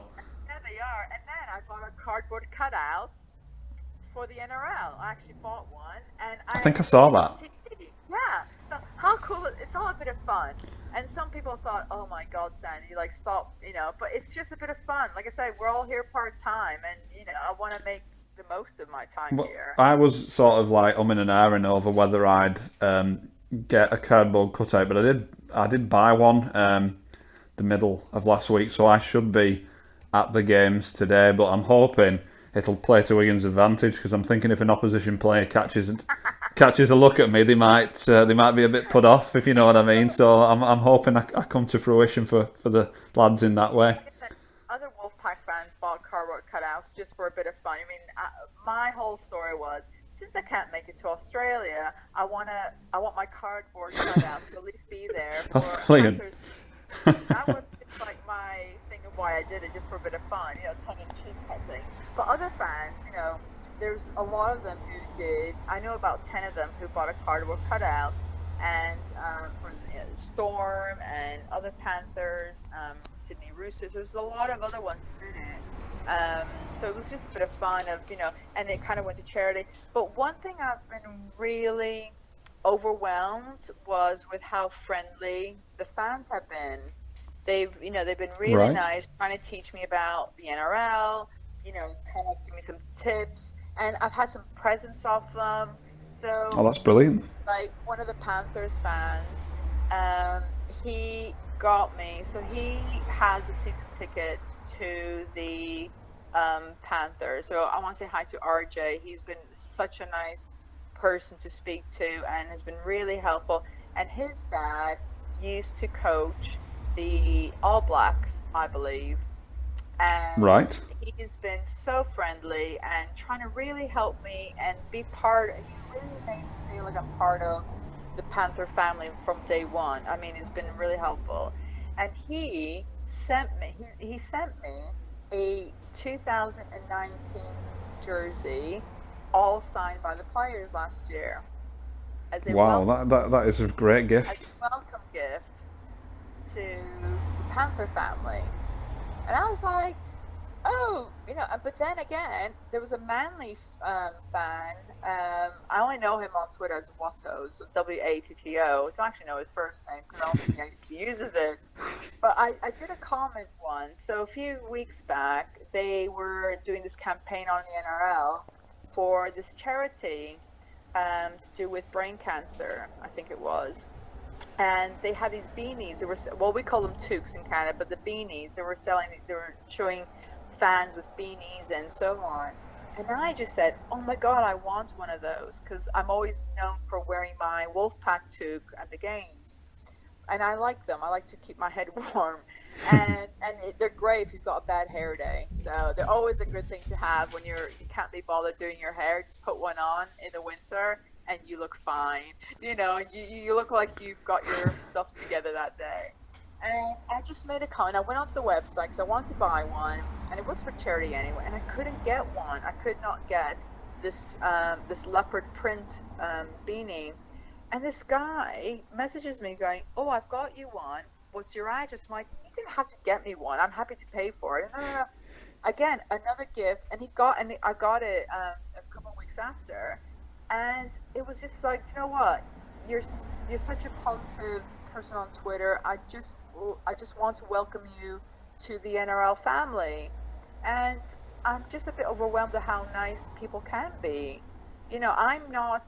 I'm just a fan of the Wolfpack and rugby league in general. I don't know the answers to a lot of things. I'm just learning about the sport that many of you guys have had the pleasure to follow. I've got a lot of catching up. And Yeah, I mean, I'm very overwhelmed how many nice people have been. And yes, there are idiots on social media. Yes. But I doubt that they would talk to me that way if they saw me in person. No, I'm sure they wouldn't.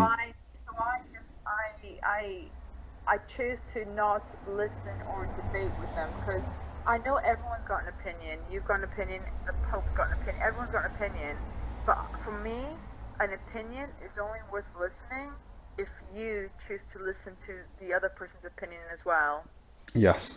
And that's what I sometimes don't see, is they have something to tell me, or other fans, it could be of any sports, of any, I'm happy to listen to you, and I'm happy to debate with you, but you also have to listen to me and validate what I'm saying and not just disregard it because it doesn't go to what you had in your mind. It's not a discussion without that, is it? No. And when people do have, and I know a few people who didn't really know about like Toronto Wolfpack, what are you talking about? This is not going to work. But yet they spent their money, like Rochdale fans and other fans who are from the other divisions, who have actually gone for a long weekend, and they came back going, oh my God, it can actually work. I've seen it. I've not heard of one person, and I've spoken to a lot of people who know a lot of fans from other clubs, who I've always asked them, do you know anyone in your club who's been to Toronto and had a bad experience? No. It's just so different. That speaks volumes, doesn't it? It's hard to explain. It really is hard to explain what Lamport is. It's a party scene, and the one thing you will notice when you go, and hopefully you will be able to go one day, is, and I do not mean to disrespect anybody when I'm about to say, but if you go to rugby games here, and I'm not talking about all clubs, so these are my two disclaimers, because before I offend anybody, because it's not my intention, I'm just probably generalizing here, is if you go to rugby league games here, there is a certain demographic that is very predominant at the games. Yeah. That's all I'm going to say. If you go to Lamport, it's like a bag of Smarties, someone once said to me. They came back and said, oh my God, Sandy, Toronto is like a bag of Smarties. They're all different colors and shapes. And they just blend in. They're just getting on. And Lamport, oh my God, you have old, you have young, you have, this nationality, you have that nationality, and you're all mingling. Oh my God, your fans were singing with us. It was just like, I was in some sort of like weird, atmosphere. I'm like, where am I? Like, I feel like I'm in some sort of like weird world of something that isn't a rugby game, but yet there's a rugby game being played in the middle of the pitch. Yeah. You know what I mean? And how can you not be happy when people say positive things of a place you call home? Because it's all good me saying it. It's all good Nicholas or Henry, who's one of the guys from the Wolfpack pack, or anybody who's there. It's easy for us to say that because we know and that's where we're from. But when you hear other people say it, honestly, it really just it melts my heart, and it really makes me happy because they saw, and don't get me wrong, the city is not perfect. There's things that but overall, it's what the sports need. It's for me. It can help. For me, being from this country, like the thought of going to Toronto, spending 4 or 5 days there, and taking in a rugby league game at Lamport Stadium at the same time is it sounds like a great prospect, as well as experiencing the other things in Toronto are there for you to experience. For the £1 million game, I flew in on. I mean, this is obviously I guess lucky in a way because obviously I'm self-employed, so my clients were really good. When they found out Toronto were in the final, they said, should we rearrange our meeting? Like, yes, please. So I was very lucky. My clients were very well, that's good. So, because they know what I'm like. They just know it's people sometimes know me more as a rugby league fan as opposed to what I do.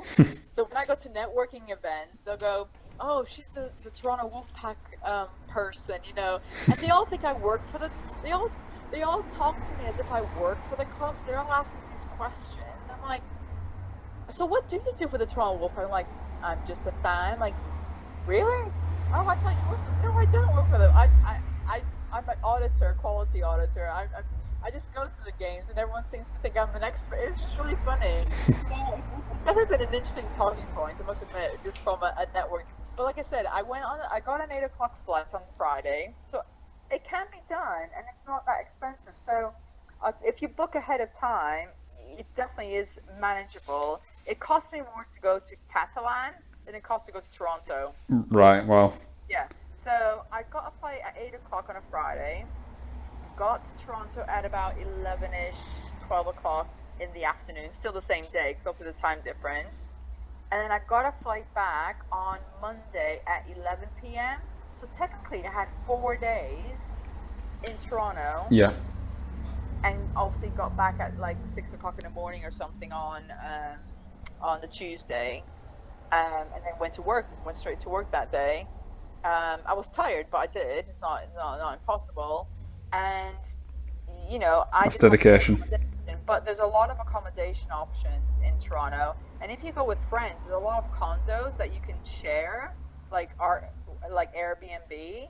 So when I go, I stay downtown because I'm there for a lot of sports. So we rent a condo for like 2-3 weeks as a family because it's cheaper, and we're downtown. I mean, everything is so accessible by public transport. You can be like at the end of King Street, and you just grab a 20-minute streetcar ride, and you're there. I mean, there's so many options. That's one thing. But then people are surprised at the food scene, the music scene, the sports scene. It's got a different vibe to even London. It's just got a more friendlier, open, having fun. When people talk about going to London, say, oh, it's very, the people aren't friendly. It's very snob. I don't know. People just use some really odd. Oh, I don't like to go to London. It's not very, whatever the word is. But when they go, Toronto's just different. It's just open and like, John Wilkin will tell you when he got to Toronto, the first thing he did was just went around all the restaurants. Loved it because it's just so diverse. Yeah. And then they got That sounds good. Honestly, I think you got the CN Tower, and you got so many things going on. And I always recommend having a meal at the top of the CN Tower because the restaurant is a revolving restaurant, so you can. I've heard about this. Yeah, honestly, it's not cheap, but there are some experiences that you just can't miss. And then some people stay for more days if they want. They go to Niagara Falls, which you can get a coach there. There's so much things. Yes, Canada is huge, but so much can be done in 4 days, because I did, and like I said, it's a holiday for some people, you probably have to use 2 days, but you're lucky, because in the UK, you can get, 21 days holiday? Yes. Sometimes 27 if you're working for certain companies. Yeah. In Canada, it's 10 days. Right, wow.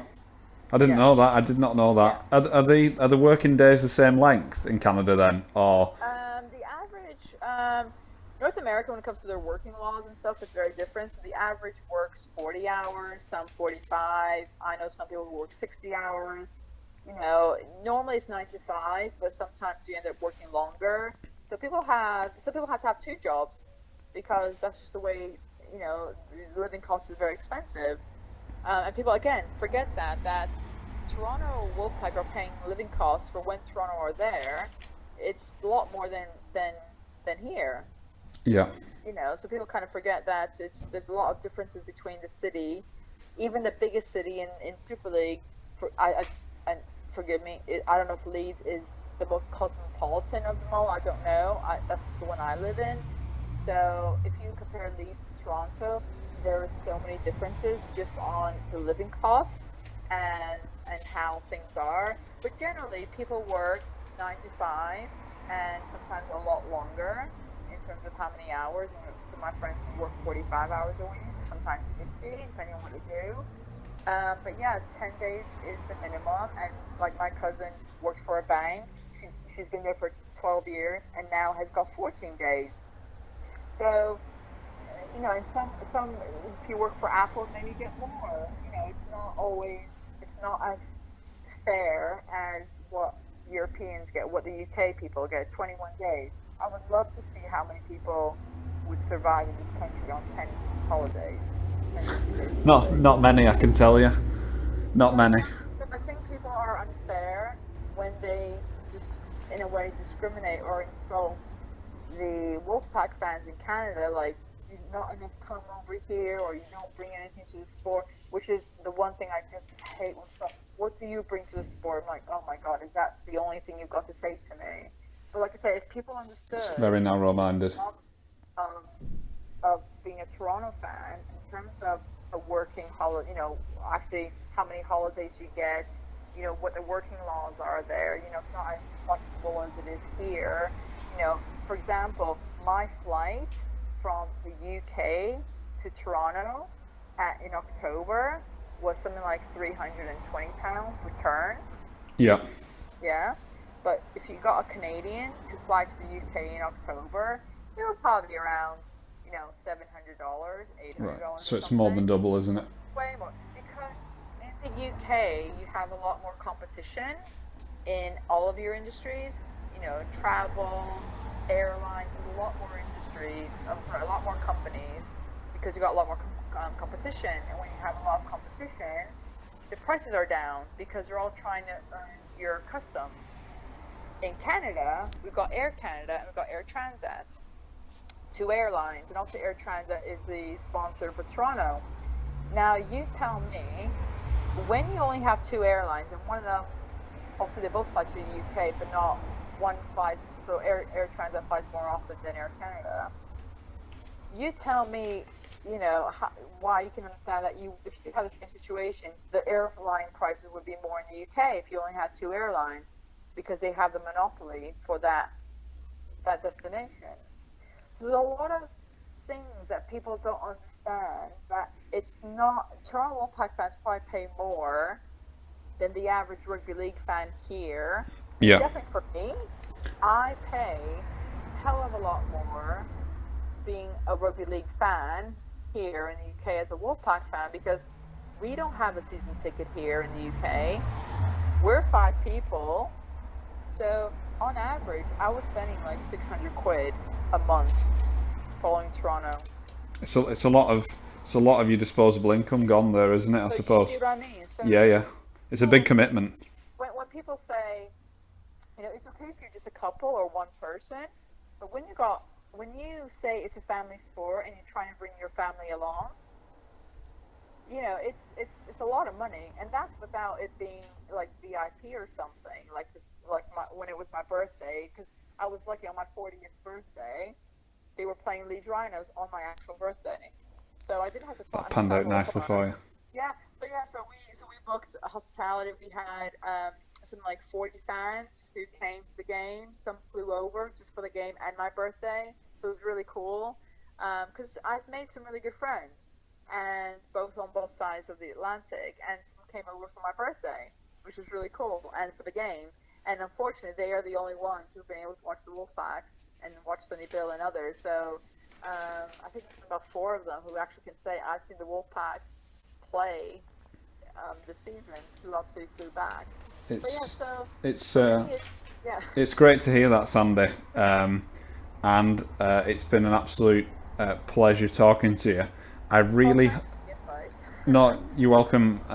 It's been great having you on as the first guest. I've learnt so much about Canadian culture, about Toronto. There's some things that you said there about the Wolfpack that I didn't know as well, which I'm sure the listeners will love to hear as well. And just hearing your perspective on things, I find it fascinating and brilliant, and I'm very much of the same train of thought as you. You come across as a very, very intelligent and passionate fan, and that is going to be excellent for the people to listen to what we've just discussed. I hope Toronto are back in 2021 with a bang, taking the rightful place in Super League, in my opinion, and I'm looking forward to getting up. I'm looking forward to getting over to Lamport Stadium at some point in the not too distant future. Just before we go, I will ask you a question. Obviously, no doubt you'll be following Super League as you are the NRL this season. Who's going to win Super League, the COVID hampered Super League and the COVID hampered NRL this season? Put your money or your mythical money, shall we say, where your mouth is. And who's going to win? Are the Panthers going to take the NRL out, and Wigan going to win Super League this year? So I'm going to say Panthers are going to win the grand final in the NRL, because I want them to fly over to the UK next year so I can watch them play here. In the World Club Challenge, yeah, that's a great reason. That's a great reason, yeah. Since I can't go to Australia, with it's obviously very far away, and it'd be a lot of money for all of us. Then what better thing is that they win the grand final, they fly over here, and they play here, so I can go watch them. And maybe I can get a special ticket for that. You never know. That sounds like a plan. Yeah, I just need to have the rugby league gods listen to me and go, since she's had a hard time this year, I'm going to make her wish come true. So you never know. And in terms of Super League, that is very interesting, because I think there's quite a few. I think some clubs had it. They were going on the right track, like the Rhinos. I think they were really having the momentum. They were just. I think it was all clicking for them. It was just, that's my opinion, a very expert person here. Yeah. So I think the Rhinos will do pretty well. I think they will be the underdogs of the big players. I think Leeds have been building for a couple of seasons now. After previous success, they've had a couple of lean years, and they're definitely going to be one of the contenders. I'd agree with you. Yeah, I was very lucky that last year, like I said, I feel so fortunate in so many ways, but last year I was very lucky to attend one of their training sessions and actually had to go out playing rugby. Oh, that's cool. So they had this event where I took my son, and you got to watch them train for like an hour or something, and then you got a chance to learn about rugby league. So they had they got the players, like, and you could ask questions after that, and then they had 6 stations, and each station had like 3 or 4 Rhinos players hosting each station, and then you were put into groups, and then they did like a round robin, so I think it was like 5-10 minutes in each station, and you learned something new, like the players would throw you the ball or kick you the ball, and you had to catch it and then throw it. So it was very interactive. And then I think it was the game after that they just secured their place to remain. I think because obviously they were hit and miss for a long time. Yeah. And I think that they had just finished the game the week before, where they secured that they were safe. There was no worry. And I met with their coach. I can't remember his name now, and that sounds awful. And I spoke to him, and I said, congratulations. I'm really impressed by what you did, because I don't know how you did it, because the world was against you. The world was against that you weren't the right person, or that it wasn't going to work because you were struggling along the season. How did you actually enable the players, or how did you help the players, who some of them are on social media, but even if you're not, the news is out there. You know, you can't, as much as you want to seclude people from reality, you can't help but hear stuff. And I was just impressed how he was able to somehow get everyone together and just keep on focused on what the job was to do.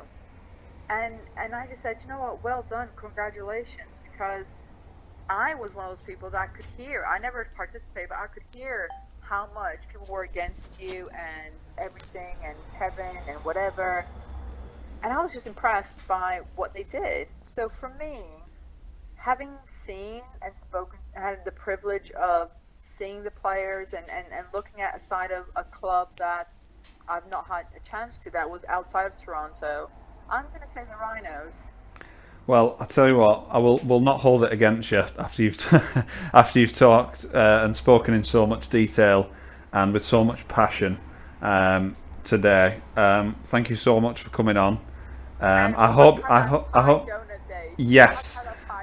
Yes. Can that be a thing? Can that be added to the calendar? You know, like they have International Cake Day or something. Maybe we could have Pie and Donut Day as well. There is an actual International Donut Day. Did you not know? That does ring a bell now, but I wouldn't be able to say what day or what month it's in. Well, it was during lockdown, shall I say? Right, okay. I couldn't go and get any anyway. But no, I would love to catch up one day in person. Yeah. Having our favourite hobby, which is talking about rugby league and eating carbs. Yes, eating carbs and drinking coffee. What else do you need in life? Rugby league, carbs. Carbs. You know. Yes, 100%, Sandy. That's brilliant. Thank you so much for talking at length. It's been easy for me. This has been the easiest interview I've ever done in my young journalistic career. Was it? I get very excited sometimes, so apologies for that. No, it's brilliant. I'd much rather let you talk than me talk constantly, and it'd be difficult to get anything out of you. That was absolutely brilliant. So thank you so much. Please stay in touch, and when things get back to normal and you come to Wigan or whatever, I come to Lamport Stadium and you're over there, we'll sort something out. Definitely, and fingers crossed. Let's see what the New York news ends up being. Yes, fingers crossed for Toronto.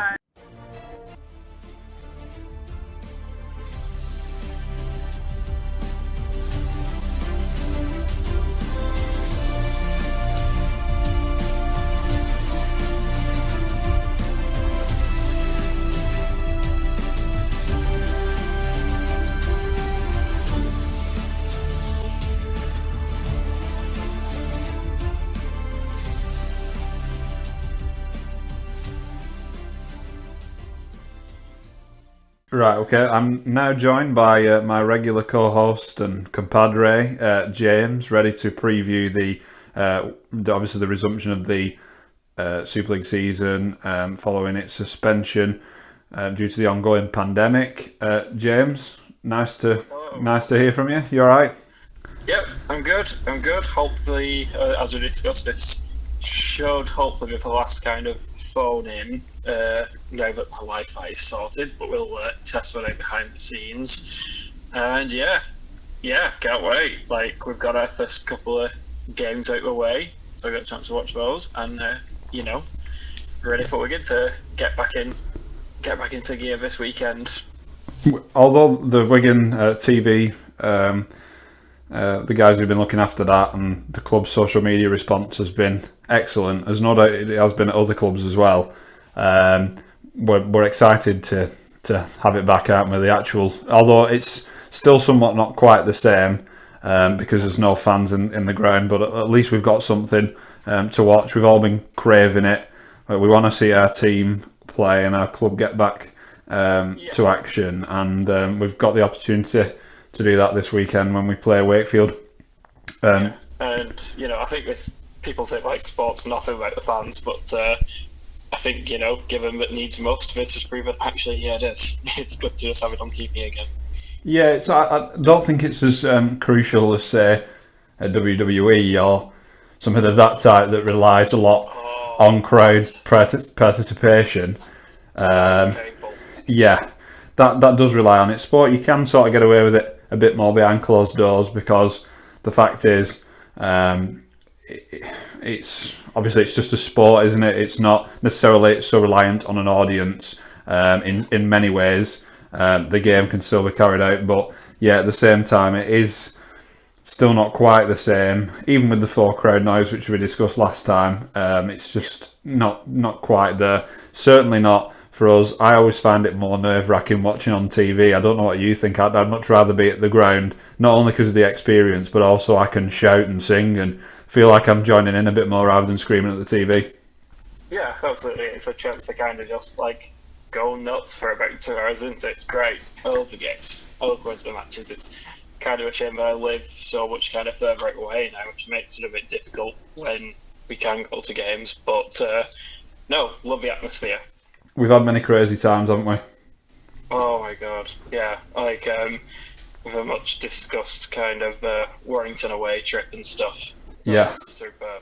They are my favourites. Apart those and obviously any finals that we've had at Old Trafford, but sometimes I've found that although winning the trophy obviously is the whole goal in terms of fan experience, some of the build-up games, atmosphere-wise, have been, I'll not say better, I hate to use the word better, but certainly different in a good way, if you know what I mean. Rather than being in a big, the Theatre of Dreams, a big cauldron of noise at Old Trafford, it's obviously a more compact venue, but we've been to these away games. We've been at the DW when we've picked Warrington in the last minute, or it's been an important game against Hull or whatever to get through to the grand final, or Leeds or whoever over the years, and those atmospheres are special, aren't they, as well? Yeah, I think as kind of you put on the Twitter and I retweeted, is like the playoff semi-final v Warrington 2014. That sounds like one of my favourites because that was a real good crowd, real tight game.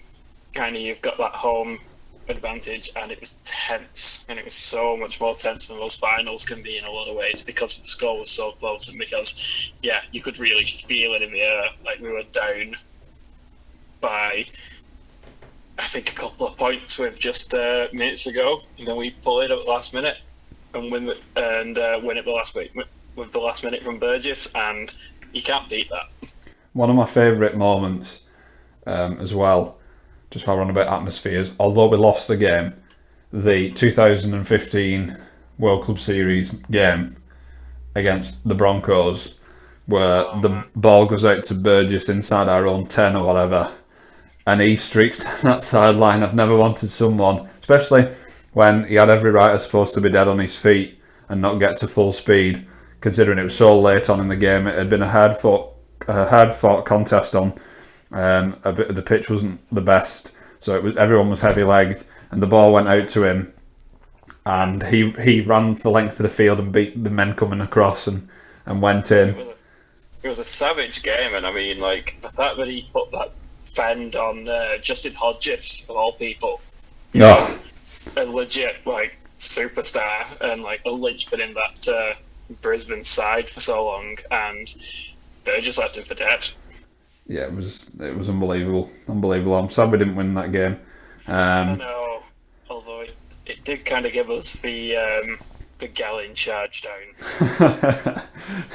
That was a quality moment. Again, unfortunately, due to more recent news of it, bittersweet, but still, no, that was a moment. I always, like we've discussed him before, but I always liked him when he was at Wigan. He was a polarising character in terms of the way he played the game, but I always thought he was exciting to watch. Oh, he always had something. He's only known down under now for the Zoe Rayton crapping in a hotel and for that charge down. That completely illegal charge down at all he's known for. And, might be about to be known for something else, but we'll let that story develop, I think.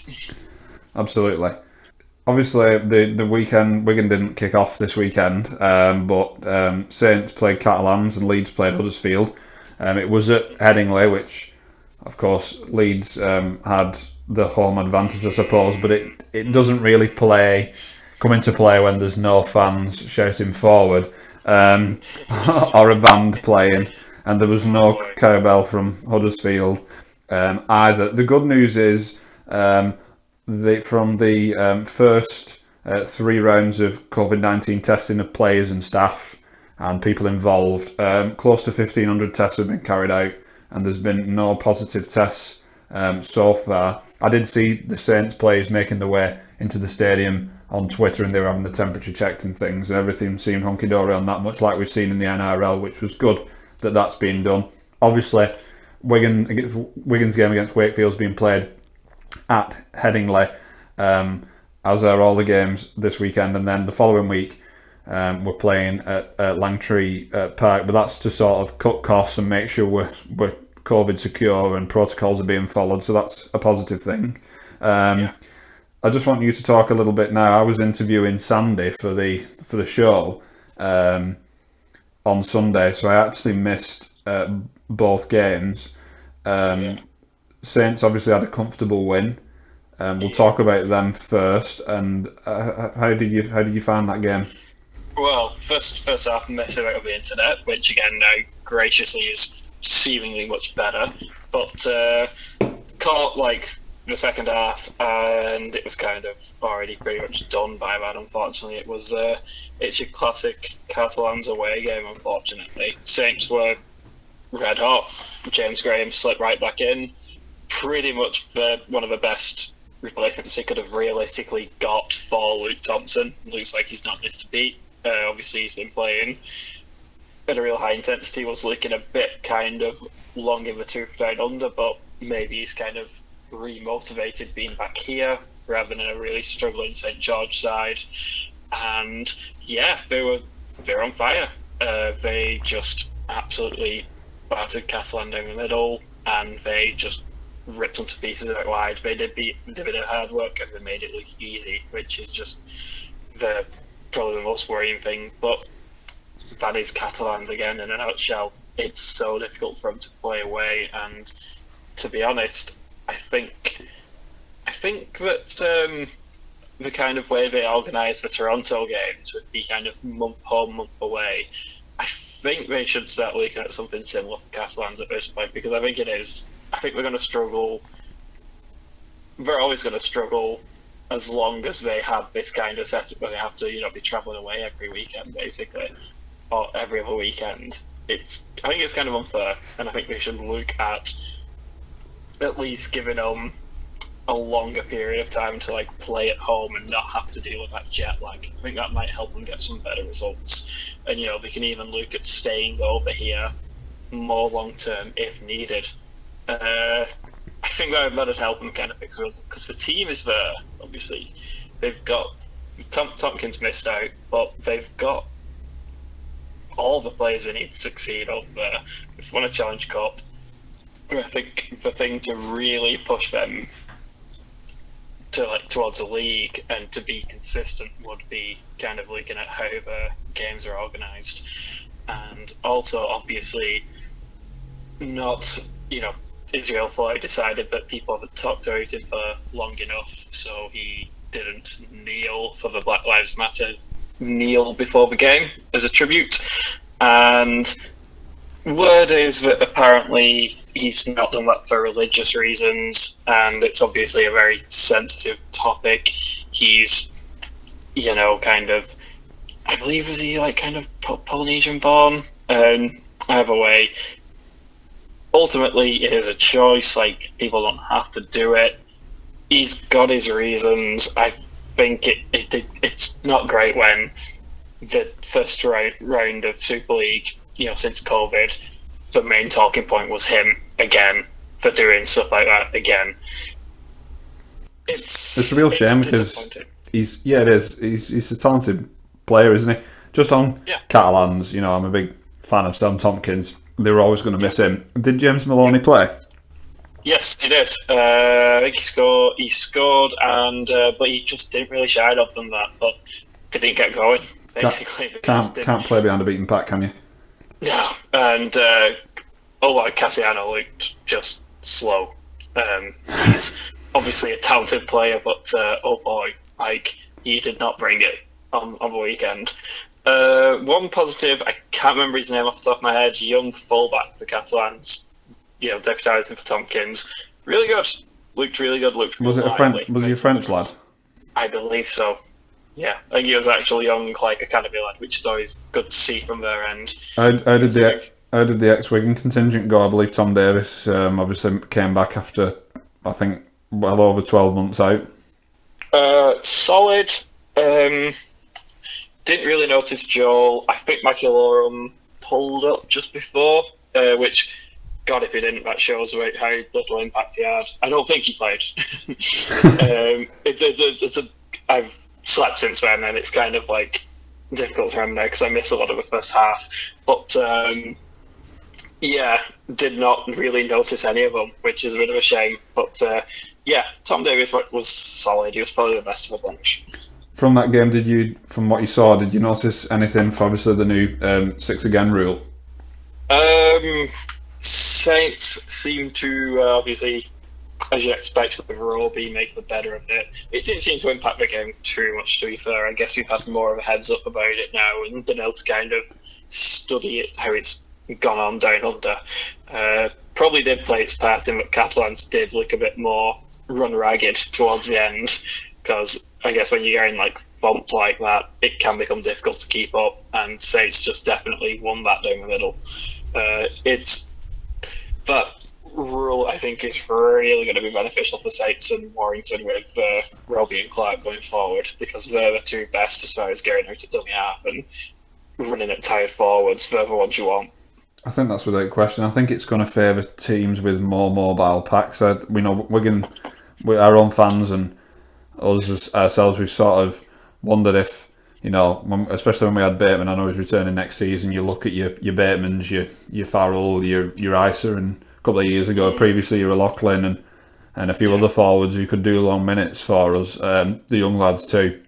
And although we've been critical of the size, I know we've got George Burgess now, who gives us great size, but having a more mobile pack, which is something Wigan have had, because even when we've been successful, we've done it tough playing against teams with packs that are, several kilos per forward, bigger and heavier. You'd think the 6 again rule would also be an advantage in that way. The fitter teams benefiting, and Wigan have consistently over the past, say, 10 years have been one of those. I was going to say, I do love the rule, and I think it's a great addition. I think we need to kind of see how the data looks at the end of the season in terms of injuries, because there's some talk of like injuries possibly going up, but we'll have to see, because obviously it just speed up the game massively having this, and I think teams are going to find ways to use it to their advantage. Like, teams are conceding more on the first tackle, and just kind of, so they can get reset, basically. They're willing to accept that kind of set reset just so that they can kind of get the defence in line, get ready, and just take it from there rather than get caught. So the insistence that 3 games in a week wouldn't be a player welfare issue, just shut up. Of course it is. Like, you cannot get intense, top level games of rugby league 3 times a week. People will not if you're on quality games. People are going to get hurt seriously. Well, it's like that when we had the Easter fixtures and they removed Easter Monday this year, and it's probably the best thing they've done because although rugby league fans with their Good Friday fixture or your Monday Thursday fixture, and then you have your Easter Sunday or Monday fixture, and then the following weekend either the Thursday, Friday, Saturday or Sunday, you're getting potentially say 3 games in 8 days, and as a rugby league fan that's an absolute feast. But for the players, for the squads, even though there's been rotation, and it's been a good way to leap up the table if you win your Easter matches, or cement your place up there if you're already up there. The quality of the Easter Monday games, we've seen many blowouts scored. Very often Wigan's favoured, though, don't get me wrong. But we've also seen some poor quality games, and that's on the back of playing games so close together.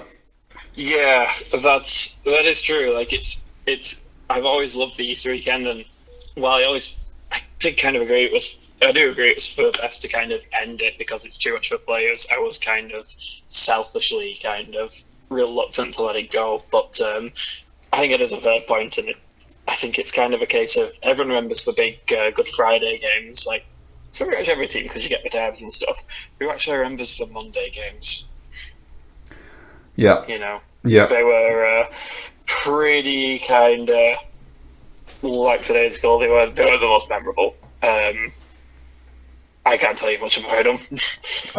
I'm sure Wigan had a couple of big scores against Hull KR. One at home. Wakefield too.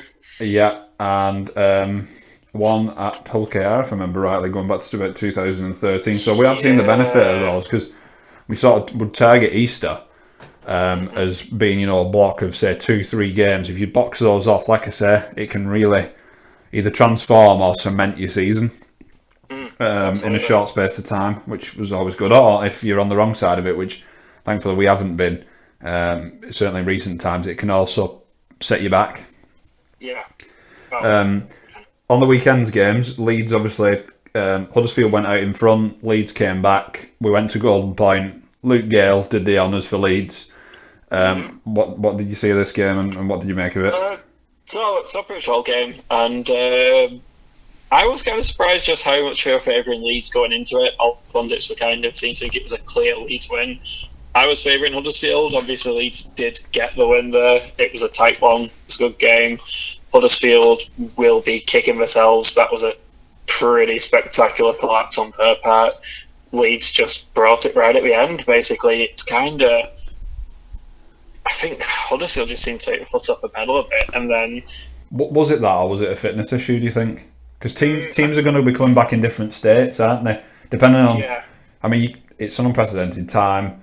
Obviously, the professional athletes. So you'd like to think they've been... I've seen the Wigan boys training different things, but depending on you, the person, you might be coming back different to someone else, and depending if you've got more of them players in your team than others, that's probably going to affect things for the first few weeks until everyone sort of gets back up to the levels that you'd expect them to get back up to. Would you think it was just a fatigue issue, or like you say, was it more of a mental switch off? I think probably fatigue, because I think we saw in Australia the first couple of games, like at the restart, were they were more tests of who's been keeping up best in the kind of time off, basically. So I think that probably did play its part. They looked tired, and just when you can't it is difficult in league anyway. When a team gets that momentum, it's so difficult to halt it, and they just had nothing. Leeds pretty much got the ball for the last 10 minutes and just kept scoring, and it was a usual kind of rocks and diamonds performance from Conrad Hurrell, but he definitely had his moments. A couple of stupid knock-ons, but then did show the benefits of him there when he scored that try right at the end. I thought for sure he'd been knocked in touch, but nope, just took 4 people and still motored his way up. The other thing that stood out is Gaskell for Huddersfield. Gaskell had a great game, and it's odd for him because they pointed out on the commentary that, in his first full season, he played in a grand final alongside Lomax, who was obviously new to St Helens at the time. They formed a great partnership and then just fell away, and it was such an odd one. Like, he seemed to really struggle, no idea why, didn't quite hit the heights that Lomax had. He's been around, played at Championship and Super League levels over the last couple of years. he had a really great game. He was looking like Cooper Cronk early on. He was quality, just absolutely killing Leeds down the edge and throwing some amazing kind of cut-out balls that just Leeds had no answer to.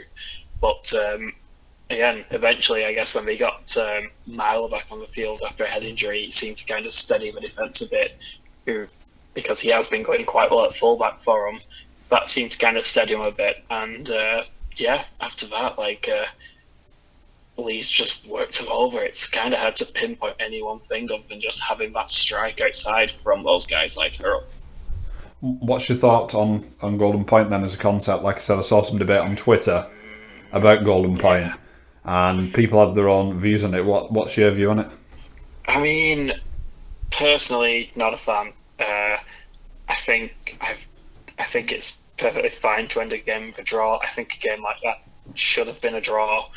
I think you can make arguments for it in that sometimes it can be a good end to a game. I think the best example I can think of right now is the Sydney Roosters Melbourne Storm game this year in the NRL. Great game, shame it wasn't in front of a sellout.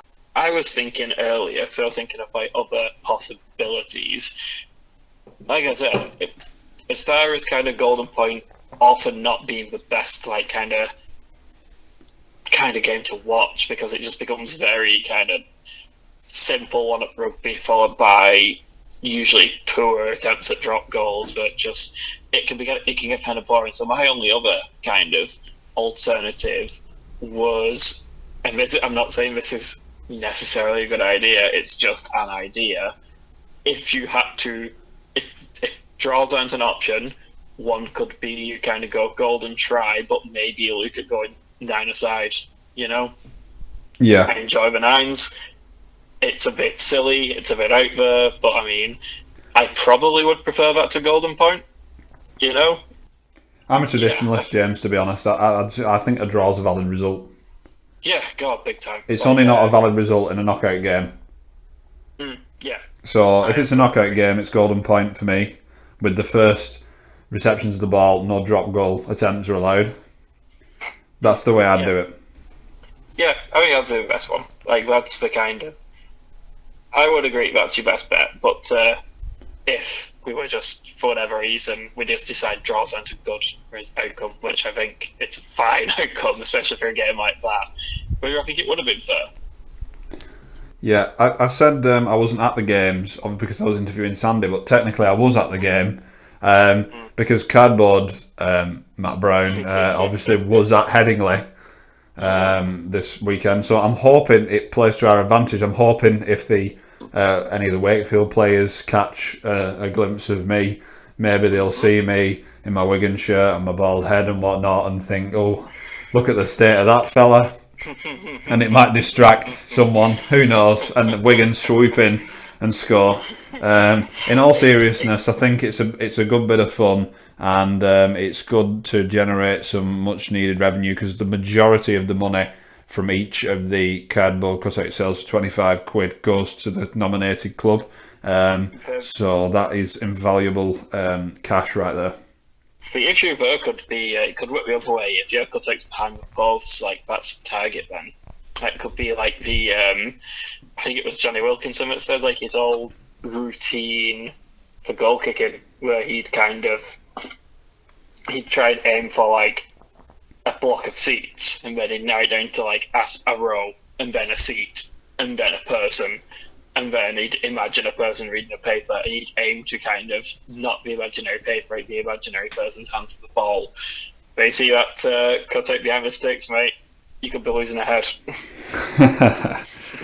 Well, if it works in Wigan's advantage, if it's Zach or Jackson Hastings or whoever, Sam Powell kicking the goal, then I'm all for it. They can knock my cardboard head off if it works in our favour. Yeah, it's a good little bit of fun, that, and like I say, it's a bit daft, it's a bit wacky, and it's unusual for sure, but it's much needed money for the clubs. Moving on to previewing the Wakefield game. obviously this time it is at Headingley. We've mentioned it to death already. It's a neutral venue. Typically, when we go to Wakefield in recent times, we don't win. When they come, although there's the odd exception. I think the last time we beat them at their place was in 2017 at Easter. Really? Yeah, that's at Bellevue with the whole Benidorm flats end of the ground, the apartments. Where Chris Chester or in previous years John Kears plotting our demise. There's the odd example where Wakefield have come to us. And they've given us a tricky game which we've come out on the correct side of, or they've beaten us, but on the whole it tends to be Wigan win at Wigan and Wakefield win at Wakefield in recent times. This is on neutral ground. Wigan will be playing in the yellow shirt for the Northwest Air Ambulance. I went through Wakefield's squad. Some ex-Wiganers there. Romain Navarrete. Oh yeah, he is, isn't he? Yeah. And of course, Rocky Ryan Hampshire. Of course. Yeah, well, I will not say too much about him. He's clearly a talented player, and he's obviously settled himself down there at Wakefield. Going through the team sheet as well, I picked out some other players. Bill Tupou obviously was he was in the dream team last year. One of the better centres in Super League that's knocking about, and he's a great asset for Wakefield. They've also got Jacob Miller, Big Dave Fafita, who's, whatever people think about him, he's a big wind-up merchant. He always has a good game against us. I'd like to wipe the smile off his face by beating him well on the scoreboard. But he's the kind of player that the rule change might kind of damage a bit. The restart, if we can kind of target guys around, if we can target him around the rock, then that'd be massive for us. Yes, and they do have one of my... I always go on about him to you, but they do have one of my favourite players in the whole of Super League Wakefield, in Tom Johnston. Great finisher, pacey winger, young lad. I've rated him since he burst onto the scene a couple of years ago. He's a super player. I'd love to see him in a Wigan jersey, because I think, although we've obviously usually had an embarrassment of riches for wingers, and we do this season really also, so there's probably no room for him anyway, but if the opportunity was to present itself, I'd quite like to see him. For us, I'd be interested to see what selection he goes with. Especially in the forwards, who's going to be in out of George Burgess and Clubb and Flower, Bullock, Mitch Clark, etc. That's a real tough one. It is. How do you see this? Obviously, Gildart should be back. Anyone who's had sort of any injuries or anything like that will have a chance to overcome those and put their hand up for selection. How do you see this game panning out then? I think as far as the forwards, I think I'd be looking at... you definitely want Partington, because he's your engine now. He's... Yeah, Partington's in for me as well. Yeah, Partington, Flower...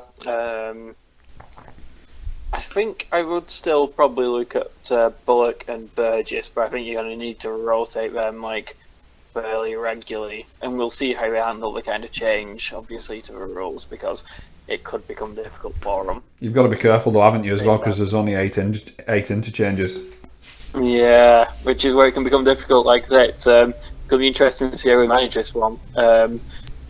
So, yeah, I think then your back row, Farrell's obviously going to be in, Ice is going to be in. Hopefully Greenwood can get a game. Hopefully he's managed to impress in trading, but we'll have to see the, Lockers speak for himself, and then hopefully Greenwood can kind of get a bench spot at least, and then I think you start one big guy alongside Partington or Flower to kind of give us that early impact. So maybe you start Burgess, bring Bullock off the bench, and maybe Clark, but again, you might need more of a kind of a workhorse kind of guy. You might need more like a Burn or something on the bench just to kind of give you that extra.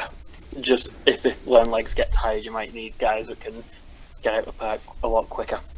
Yeah, Partington and Burn and Smithies, I thought started the season really well. I think Partington might have been suspended. It seems like forever ago now when we played Salford. And we lost that game, having had the bright start. I'm sure he was absent due to suspension for that one. And I thought that really hurt us. I felt like it hurt our pack. Salford thoroughly deserved the win, but he was playing that well in the build-up to that Partington. Maybe that would have given us the lift we needed to see us see that one out for the win.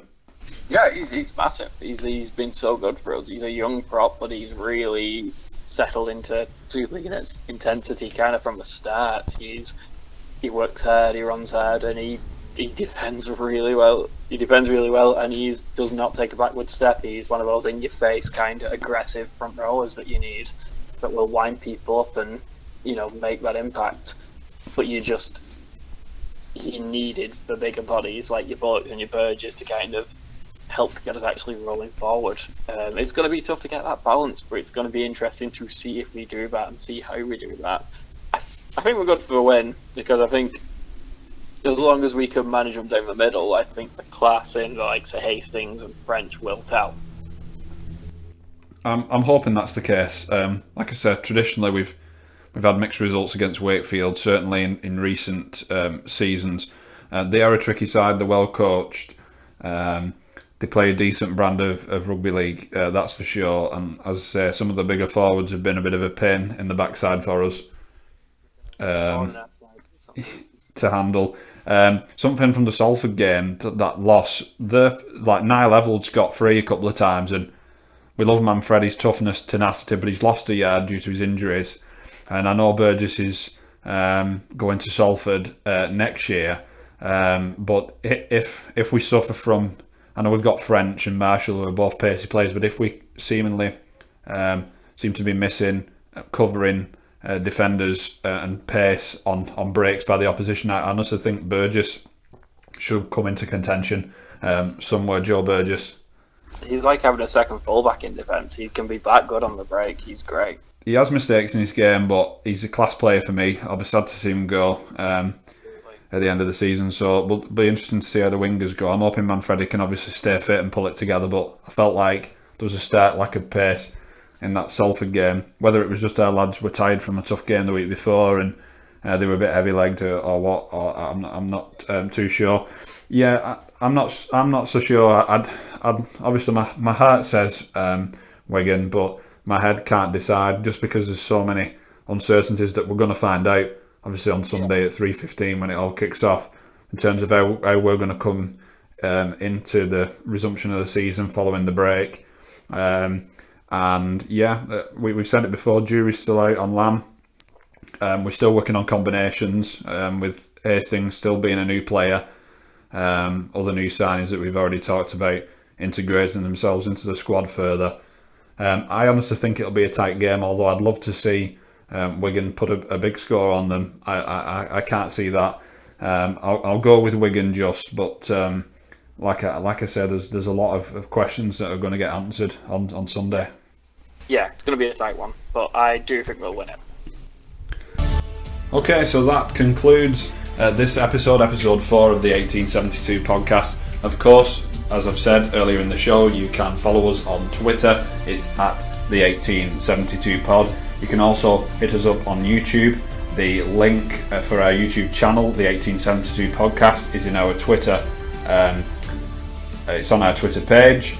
You can find it there, or you can simply go to YouTube and search the 1872 podcast. We're also on Buzzsprout. It's a similar site to SoundCloud. I'm a cheapskate. It gives you 2 free hours a month of recording potential for you to upload, which is better than a lot of the other competitors out there. It's the 1872 podcast.buzzsprout.com. Looking forward to this weekend's game against Wakefield. Let's hope we get the win. James and I will no doubt pick another recording up of the show very soon. It was great to have Sandy on. We thank her again for spending so much time talking so passionately about rugby league, Canadian culture. Thanks again to all our partners, and we will see you all very soon. Enjoy your rugby league.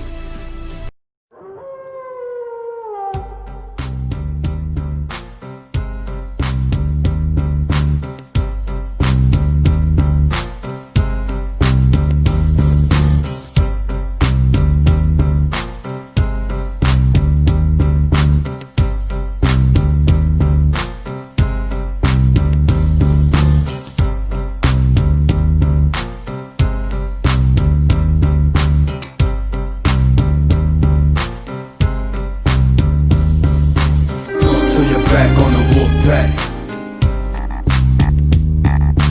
Don't turn your back on the Wolfpack. Don't turn your back on the Wolfpack. Don't turn your back on the Wolfpack.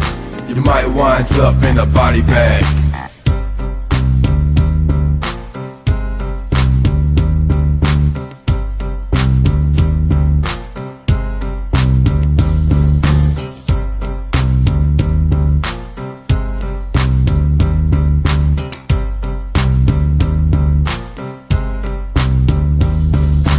Don't turn your back on the Wolfpack.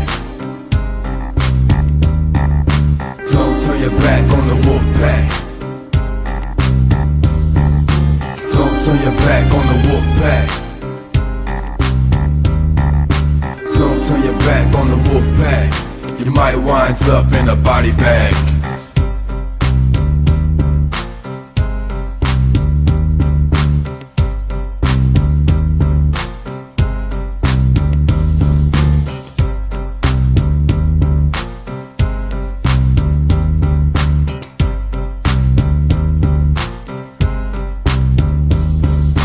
Don't turn your back on the Wolfpack. Don't turn your back on the Wolfpack. Don't turn your back on the Wolfpack. Don't turn your back on the Wolfpack. You might wind up in a body bag.